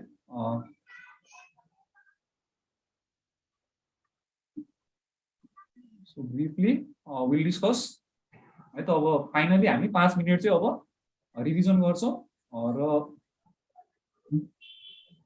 है त हामी few will discuss few important कन्सेप्टहरु है त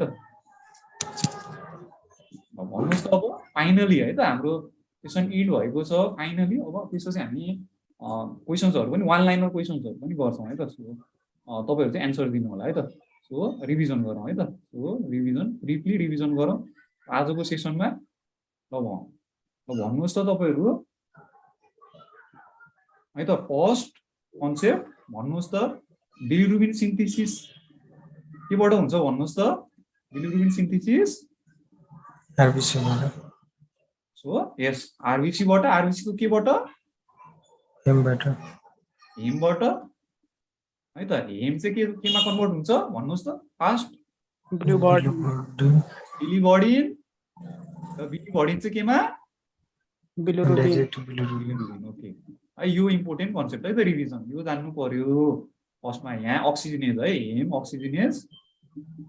अक्सिजनेज इन्जाइम यहाँ चाहिँ रिडक्टेज बिलिबडिन रिडक्टेज इन्जाइम खासै सोध्दैन इम्पोर्टेन्ट छैन यो इन्जाइमहरु इम्पोर्टेन्ट छैन है त हेमबाट भन्छ सो थाहा पाइहाल्यो त्यही भएर तपाईहरुको इन्क्रिज हेमोलाइसिस भयो भने जन्डिस हुने भयो कि भएन भयो है त सो इम्पोर्टेन्ट कन्सेप्ट अर्को भनेको चाहिँ अर्को इम्पोर्टेन्ट कन्सेप्ट भनेको बिलिरुबिनको मेटाबोलिजम ल पर्र भन्नुस् त बिलिरुबिन मेटाबोलिजम भन्नुस् ल बिलिरुबिन बन्यो अब बिलिरुबिनको मेटाबोलिजम बन्यो कुन बिलिरुबिन बन्यो रे यहाँ भन्नुस् त डाइरेक्ट कि इन्डाइरेक्ट सुरुमा इन्डाइरेक्ट अनकन्जुगेटेड अब यो अनकन्जुगेटेड अथवा इन्डाइरेक्ट चाहिँ हाम्रो के हुन्छ अब मेटाबोलिजम हुनु पर्यो नत्र भए त शरीरमा असर गर्छ यसले ब्रेनमा पुग्छ ब्रेनमा पुग्यो भने डेन्जरस कर्निक ट्रस गराउँछ है त अरु ठाउँमा पनि असर गर्छ यसले सो बिलिरुबिनको मेटाबोलिजम गर्नु पर्यो सो मेटाबोलिजम चाहिँ जहिले पनि लिभरमा हुनु पर्यो हैन लिभरमै मेटाबोलिजम लिभरमा यो इन्डाइरेक्ट पुग्न सक्छ कि सक्दैन यतिकै इन्डाइरेक्ट बिलिरुबिन सँग कम्बाइन भएर जान्छ यससँग यस एल्बुमिन सँग कम्बाइन गर्छ जहिले पनि अनि कहाँ पुग्छ लिभरमा ओके सो इन्डाइरेक्ट बिलिरुबिनको भन्नुस् त ल इन्डाइरेक्ट बिलिरुबिनको मलाई तीनटा फिचर भन्नुस् त ल फर्स्ट तीनटा फिचर भन्नुस् मलाई इन्डाइरेक्ट बिलिरुबिनको फर्स्ट भन्नुस् न यो के हुन्छ वाटर सोल्युबल हुन्छ कि insoluble water insoluble water insoluble तर उल्टो है लिपिड चाहिँ के हो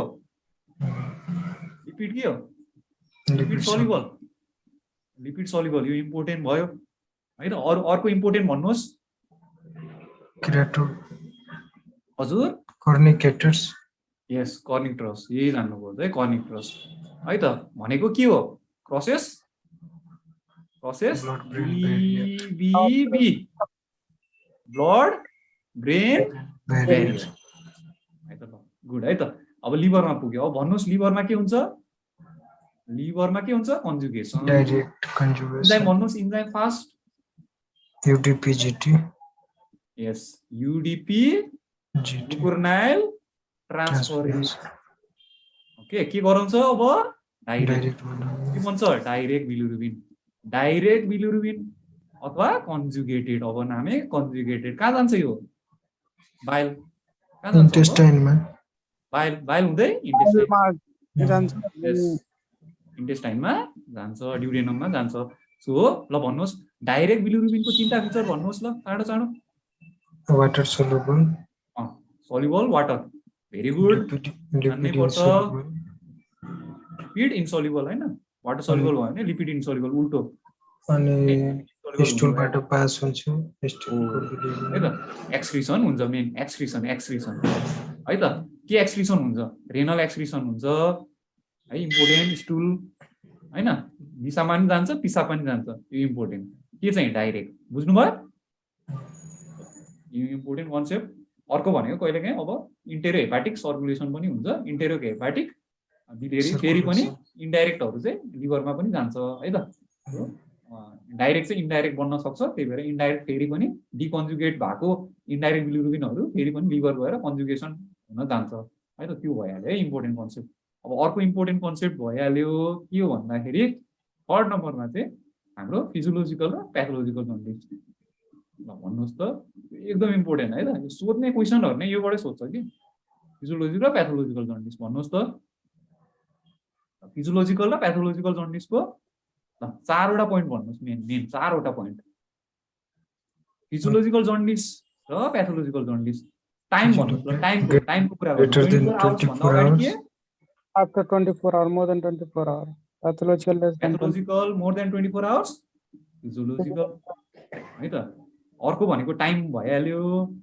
अर्को भनेको लेभल भन्नु serum bilirubin level 5 mg per deciliter rate के हुन्छ रेट यो जहिले पनि लेस हुनु पर्यो है त less than 5 milligram per decilitre per day अथवा less than 15 milligram per decilitre total यो भनेको ग्रेटर 5 मिलिग्राम पर डेसिलिटर यो 5 भन्दा धेरै पर डे र 15 मिलिग्राम पर डेसिलिटर ओके न अर्को प्याथोलोजिकल भनेको कस्तो jaundice persistent jaundice greater than 2 weeks अर्को भनेको के हो टोटल बिलिरुबिन के हुन्छ मोर देन 2 मिलिग्राम पर सरी डाइरेक्ट बिलिरुबिन चाहिँ के हुनु पर्यो 2 मिलिग्राम पर डेसिलिटर भन्दा धेरै हुनु पर्यो यो चाहिँ प्याथोलोजिकल जन्डिस सजिलो छ 2 याद गर्ने रुल अफ 2 वीक्स है त 2 वीक्स पर्सिस्टेन्ट भयो भने प्याथोलोजिकल है त लेस देन 2 वीक्स है त लेस देन 2 है यो फिजियोलोजिकल याद भइहाल्यो तपाईहरुलाई है त सो योहरु याद गर्नुहोस्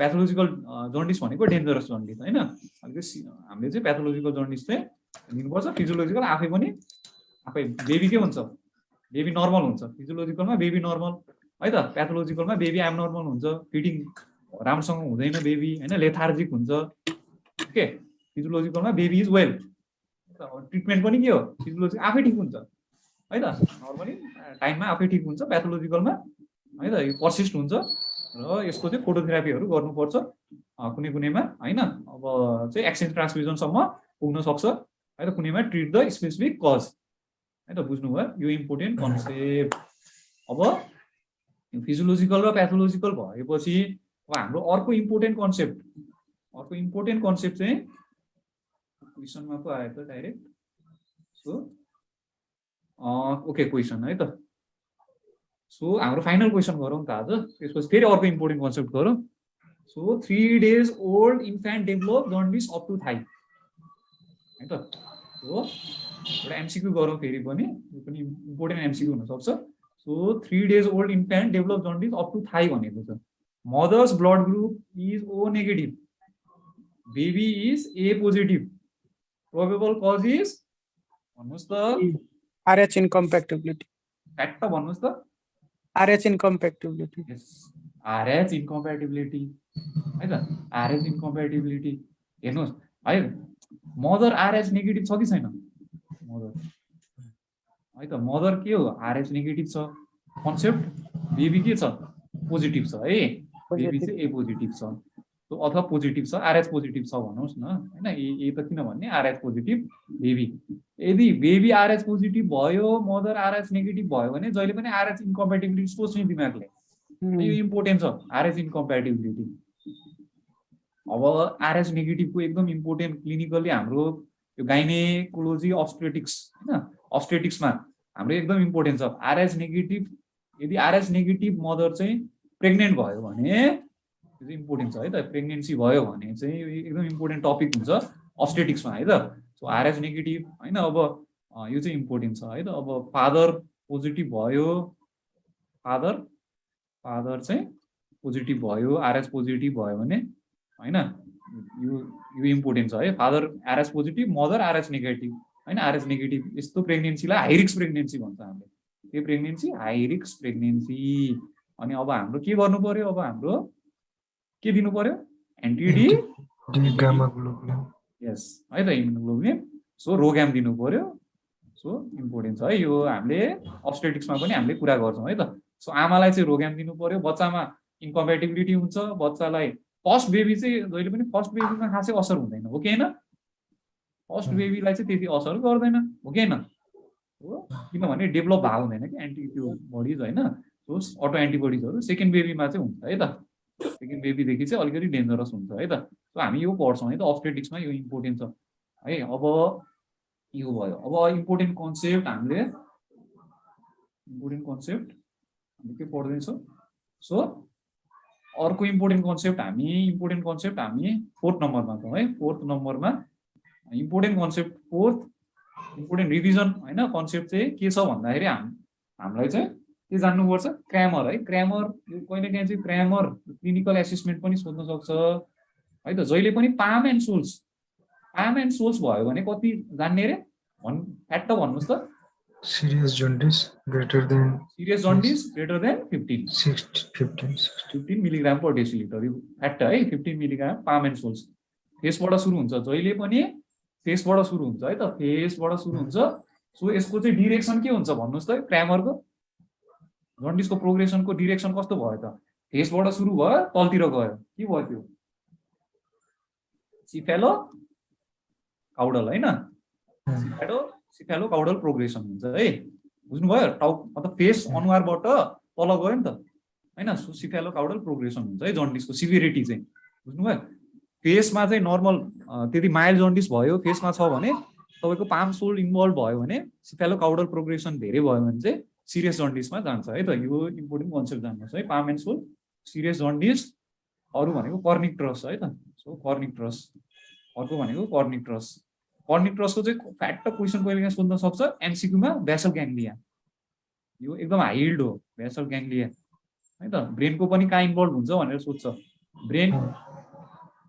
ब्रेनमा चाहिँ हाम्रो बिआइएनडी हुन्छ के हुन्छ bilirubin induced neurological damage basal ग्याङ्ग्लियामा हुन्छ पिगमेन्ट डिपोजिसन कहाँ हुन्छ भनेर सोध्छ सो बेसल ग्याङ्ग्लियामा हुन्छ डक्टर सो यो इम्पोर्टेन्ट कन्सेप्ट है त कर्निक ट्रस भनेको डेन्जरस है त कर्निक ट्रस भनेको डेन्जरस किन डेन्जरस ब्रेनमा असर गर्छ इन्डाइरेक्ट हाइपरबिलिरुबिनेमिया सो अर्को भनेको चाहिँ हाम्रो 6 नम्बरको इम्पोर्टेन्ट कन्सेप्ट चाहिँ यो तपाईहरुको चाहिँ यो टाइमिङ अनुसार त भइहाल्यो तर अर्को टाइमिङ यो फिजियोलोजिकल र प्याथोलोजिकल भइहाल्यो तर यो हाम्रो इन्डाइरेक्ट र डाइरेक्ट पनि छुट्याउनु पर्छ के यो पनि जन्डिस छुट्याउनु पर्छ इन्डाइरेक्ट र डाइरेक्ट हाइपरबिलिरुबिनेमिया है त हाइपरबिलिरुबिनेमिया ल फ्याक्टै भन्नुहोस् त कसरी छुट्याउने रे हामीले सिरममा के हेर्छौं हामीले टोटल र के हेर्छौं टोटल बिलिरुबिन त हेर्छौं अर्को के हेर्छौं डाइरेक्ट इन्डाइरेक्ट डाइरेक्ट बिलिरुबिन हेर्छौं डाइरेक्ट बिलिरुबिन चाहिँ कति 20 थ्रेशोल्ड कति हो 20 हो 20 अफ टोटल हैन 20% अफ टोटल है यो चाहिँ टोटल डाइरेक्ट चाहिँ नाप्ने के 20 सपोज टोटल हाम्रो कति छ भनौं टोटल 10 छ रे 10 मिलिग्राम पर डेसिलिटर है त डाइरेक्ट क्याल्कुलेसनै गर्नु न तपाईहरु डाइरेक्ट चाहिँ 5 छ रे 5 मिलिग्राम पर डेसिलिटर हैन भनेपछि इन्डाइरेक्ट पनि कति भयो 5 हुने भयो है त यो कुन जन्डिस हो डाइरेक्ट इनडाइरेक्ट भनिहाल्नुस् फ्याक्ट भन्नुस् यो चाहिँ डाइरेक्ट हाइपरबिलिरुबिनिया हो कि इनडाइरेक्ट बिलिरुबिनिया हो यो चाहिँ इनडाइरेक्ट डाइरेक्ट हो 5/10 into 100% कति पर्सेन्ट भयो 50% 50% भनेपछि के भयो त डाइरेक्ट कति छ डाइरेक्ट बिलिरुबिन कति छ त 50% अफ टोटल 50% अफ टोटल भनेपछि त्यो के भयो डाइरेक्ट हाइपरबिलिरुबिनेमिया भनेपछि greater than 20% of total direct bilirubin greater than 20% of total भयो भने त जहिले पनि डाइरेक्ट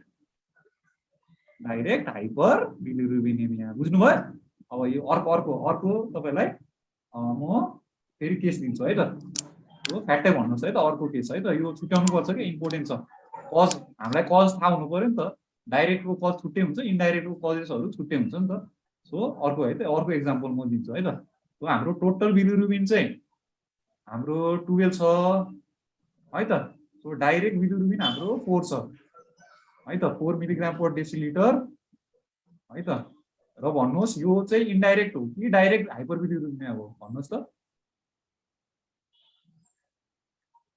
तपाईले मेजर गर्नुभयो सिरम टोटल बिलिरुबिन यो डाइरेक्ट हो सर सिरम टोटल बिलिरुबिन 12 पायो डाइरेक्ट बिलिरुबिन मेजर गर्नुभयो 4 पायो 4 milligram per decilitre is it direct hyperbilirubinaemia और इनडाइरेक्ट हाइपरबिलिरुबिनिया भन्नुस् त के चाहिँ हो डाइरेक्ट हो कि हैन डाइरेक्ट 33% इन्टु 100% गर्ने कति भयो 4/3 33 भयो 33 भने ग्रेटर देन 20% भने चाहिँ डाइरेक्ट सर यो डाइरेक्ट हाइपरबिलिरुबिनिया इनडाइरेक्ट हाइपरबिलिरुबिनिया भनेपछि त्यही कन्जुगेटेड अनकन्जुगेटेड हैन हो डाइरेक्ट भनेको चाहिँ कन्जुगेटेड हाइपरबिलिरुबिनेमिया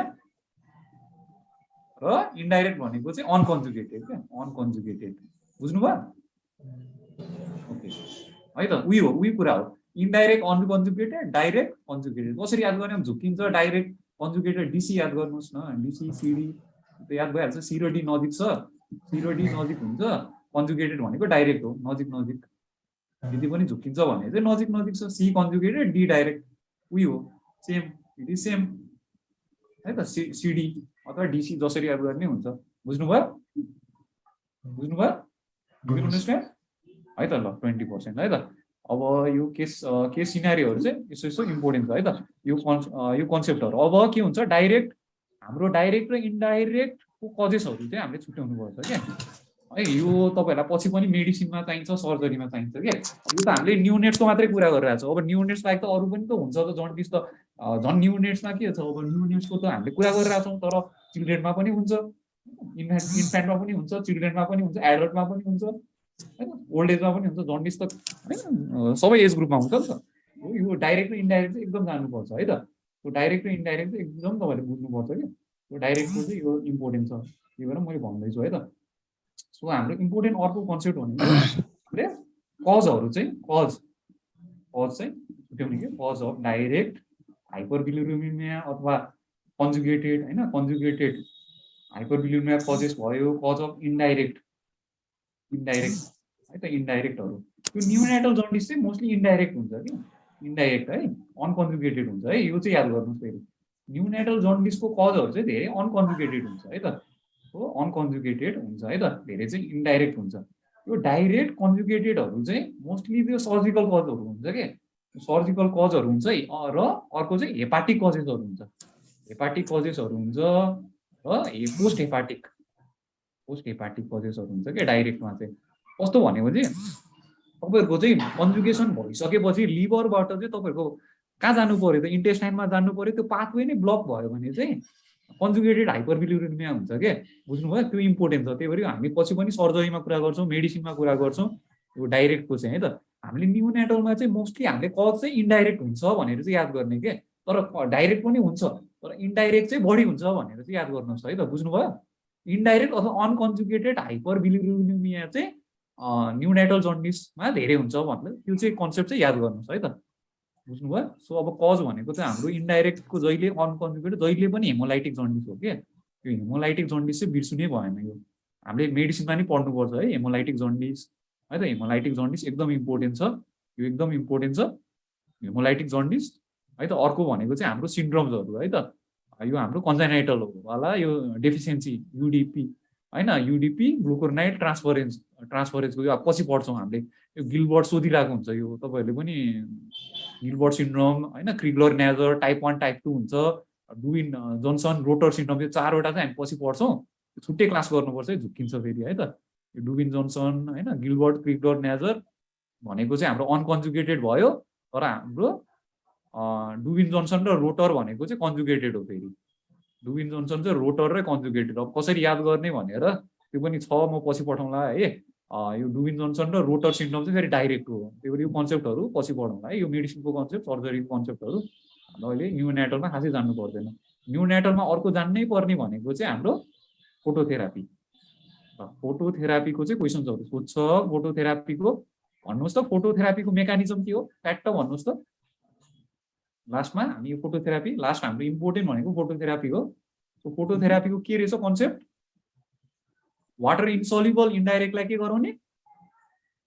वाटर इन्सोल्युबललाई के बनाउने वाटर इन्सोल्युबललाई के बनाउने सोल्युबल हैन सोल्युबल बनाउने वाटर इन्सोल्युबल इन्डाइरेक्ट बिलिरुबिनलाई सोल्युबल बनाउने हैन लुमी रुबिन हैन लुमी रुबिन इन्डाइरेक्ट बिलिरुबिनलाई लुमी रुबिनमा बनाउने इम्पोर्टेन्ट छ फोटोथेरापीमा लाइट युज गर्ने है त सो 45 सेन्टिमिटर डिस्टेन्स त्यसपछि कभर गर्ने आई कभर गर्ने जेनाटिलिया किनभने आईलाई एफेक्ट गर्छ सो जेनाटिलियामा एफेक्ट गर्छ अर्को भनेको डिहाइड्रेसन हुन सक्छ अर्को भनेको ब्रोन्ज बेबी सिन्ड्रोम भनेको डाइरेक्ट हाइपर बिलिरुबिनिया छ भने ब्रोन्ज बेबी सिन्ड्रोम हुन्छ है त हो यो पनि इम्पोर्टेन्ट कन्सेप्ट है त सो आजलाई यति नै गरौँ डक्टर्स जानुभन्दा अगाडि चाहिँ एउटा ब्रेन स्टर्म गरौँ है त सो इम्पोर्टेन्ट ब्रेन स्टर्म तपाईँहरू चाहिँ यसको एन्सर भन्नुहोस् है त सो इम्पोर्टेन्ट ब्रेन स्टर्म है त म तपाईँहरूलाई चाहिँ सो एउटा ब्रेन स्टर्म गरेर जाउँ है त फाइनली है त फाइनली ल न्युबोर्न बेबी छ ओके 2200 ग्राम छ ओके 2200 ग्राम र जन्डिस प्रेजेन्टेड विथ जन्डिस है त सिरम बिलिरुबिन तपाईँहरूले मेजर गर्नुभयो सिरम बिलिरुबिन है त सिरम बिलिरुबिन टोटल तपाईँहरूले मेजर गर्नुभयो 15 है त त्यसपछि तपाईँहरूले डाइरेक्ट मेजर गर्नुभयो 2 है त सो 2 मिलिग्राम पर डेसिलिटर है त सो इम्प्रेसन भन्नुहोस् त इम्प्रेसन भन्नुहोस् है इम्प्रेसन के हो भन्नुहोस् त र प्रेजेन्टेड विदिन 24 आवर्स ल भन्नुहोस् त के हुन्छ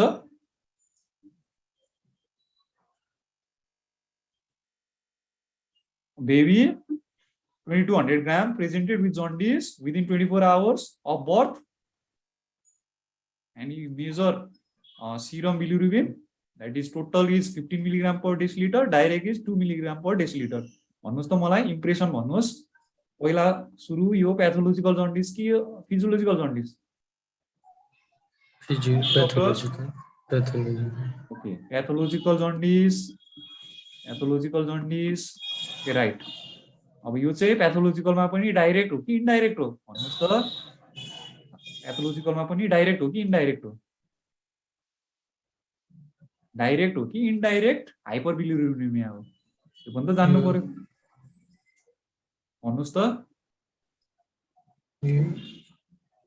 इनडाइरेक्ट 15 into 100 भनेपछि के हुन्छ डाइरेक्ट हो कि इनडाइरेक्ट हो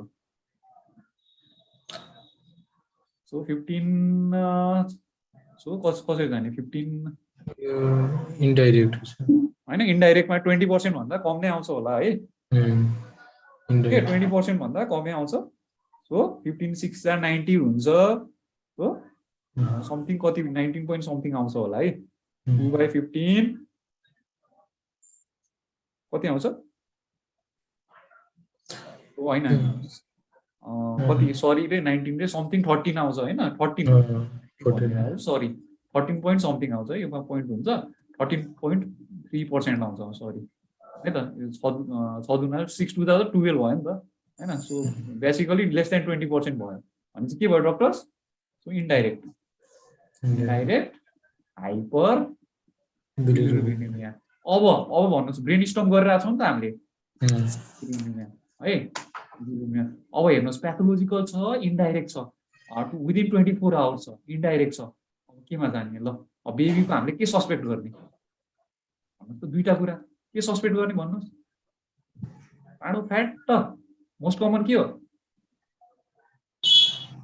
भन्नुस् न हेमोलाइसिस हेमोलाइटिकमा के इन्कम्प्याटिबिलिटी अरु हेर्ने नै हैन इन्कम्प्याटिबिलिटी मात्रै हेर्ने अरु हेर्ने हैन इन्कम्प्याटिबिलिटी हेर्ने अर्को के छ सेप्सिस सकिहाल्यो दुईटा त सस्पेक्ट गर्ने हो इन्कम्प्याटिबिलिटी र सेप्सिस अथवा अर्को चाहिँ टर्च इन्फेक्सन टर्च भनेको सेप्सिसमै पर्छ हैन टर्च इन्फेक्सन कन्जेनाइटल इन्फेक्सन्स टर्च इन्फेक्सन्सहरु के टर्च हैन टर्च इन्फेक्सन्सहरु सस्पेक्ट गर्ने हो थाहा पाइहाल्छ है सो हामीले अब के गर्ने त यो ब्रेनस्टर्ममा जाने हामीले अब हेर्ने हैन मदरको ब्लड ग्रुप हेर्ने मदरको ब्लड ग्रुप हेर्नुभयो तपाईले पाउनु भयो है त के छ बी पोजिटिभ छ सो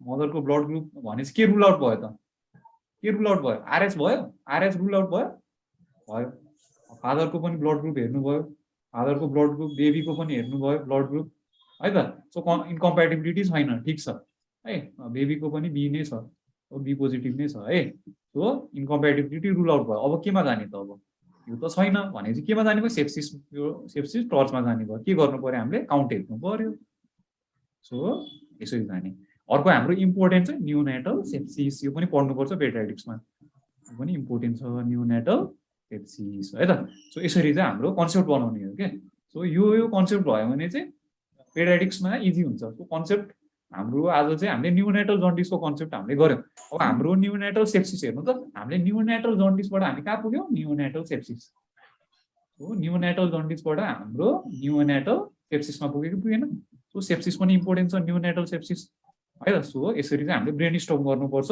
सो यसरी चाहिँ हामीले कोरिलेसन गर्न सक्नुपर्छ है त कोरिलेसन टर्च इन्फेक्सनको पनि हामीले पछि पढ्छौं टर्च इन्फेक्सनहरु सेप्सिसहरु नियोनेटल सेप्सिस है त अर्ली अनसेट लेट अनसेट हुन्छ अब यो त अर्ली अनसेट भइहाल्यो अर्ली अनसेट है त 24 आवर्स भित्र नै भइराछ भनेपछि त अर्ली त भइहाल्यो नि जसरी नि हैन अर्ली अनसेट नियोनेटल सेप्सिसमा जान्छौं त्यसपछि अब हामीले मोस्ट कमन देखि लिएर हामीले चाहिँ इन्भेस्टिगेसन्स के गर्ने कसरी म्यानेज गर्ने हामी नियोनेटल सेप्सिसको छुट्टै पढ्नुपर्छ यो पनि ब्रोड टपिक हो सो आजलाई चाहिँ यति नै गरौँ doctor so hope neonatal jaundice चाहिँ तपाईहरुको क्लियर भयो होला सो हैन सो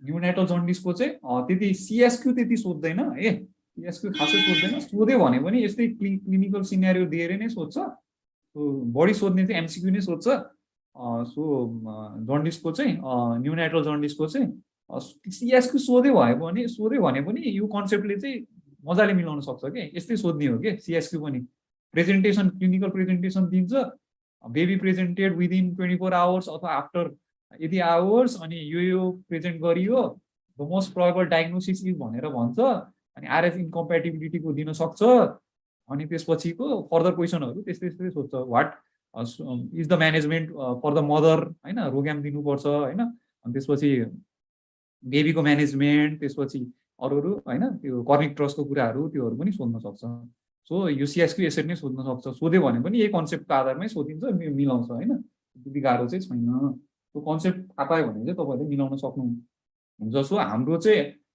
फ्री क्लासेस अहिले तिहार सम्म चाहिँ हाम्रो तिहार 6 सम्म चाहिँ हाम्रो फ्री क्लासेस हुन्छ र फ्री एक्जाम हुन्छ सो तपाईहरु चाहिँ टेलिग्राममा सबैजना कनेक्टेड टेलिग्राममै हुनुहुन्छ होला सो टेलिग्राममा कनेक्टेड हुनु होला र हाम्रो चाहिँ प्याकेजको लागि चाहिँ contact doctor Saroj Shrestha he is our coordinator so personally message त्यहाँ नम्बर पनि छ पर्सनली मेसेज गर्न सक्नुहुन्छ व्हाट्सएप भाइबर टेलिग्राम हैन पर्सनली मेसेज गर्नु होला so for our paid package so उहाँले चाहिँ सबै डिस्क्रिप्सनहरु दिनुहुन्छ कसरी चाहिँ एडमिसन गर्ने भनेर सो हाम्रो रेजिस्ट्रेसनहरु चाहिँ गर्नु होला यदि गर्नु भएको छैन भने त्यो चाहिँ फ्री नै हो एक्जामहरुको लागि हैन रेजिस्ट्रेसन चाहिँ गर्नु होला ओके सो हामी इन्फर्म गर्छौं नेक्स्ट क्लासको लागि चाहिँ मोस्ट प्रोबब्ली सैटरडे हुन्छ हाम्रो एक्जाम र किप इन टच है त सो थ्यांक यू अल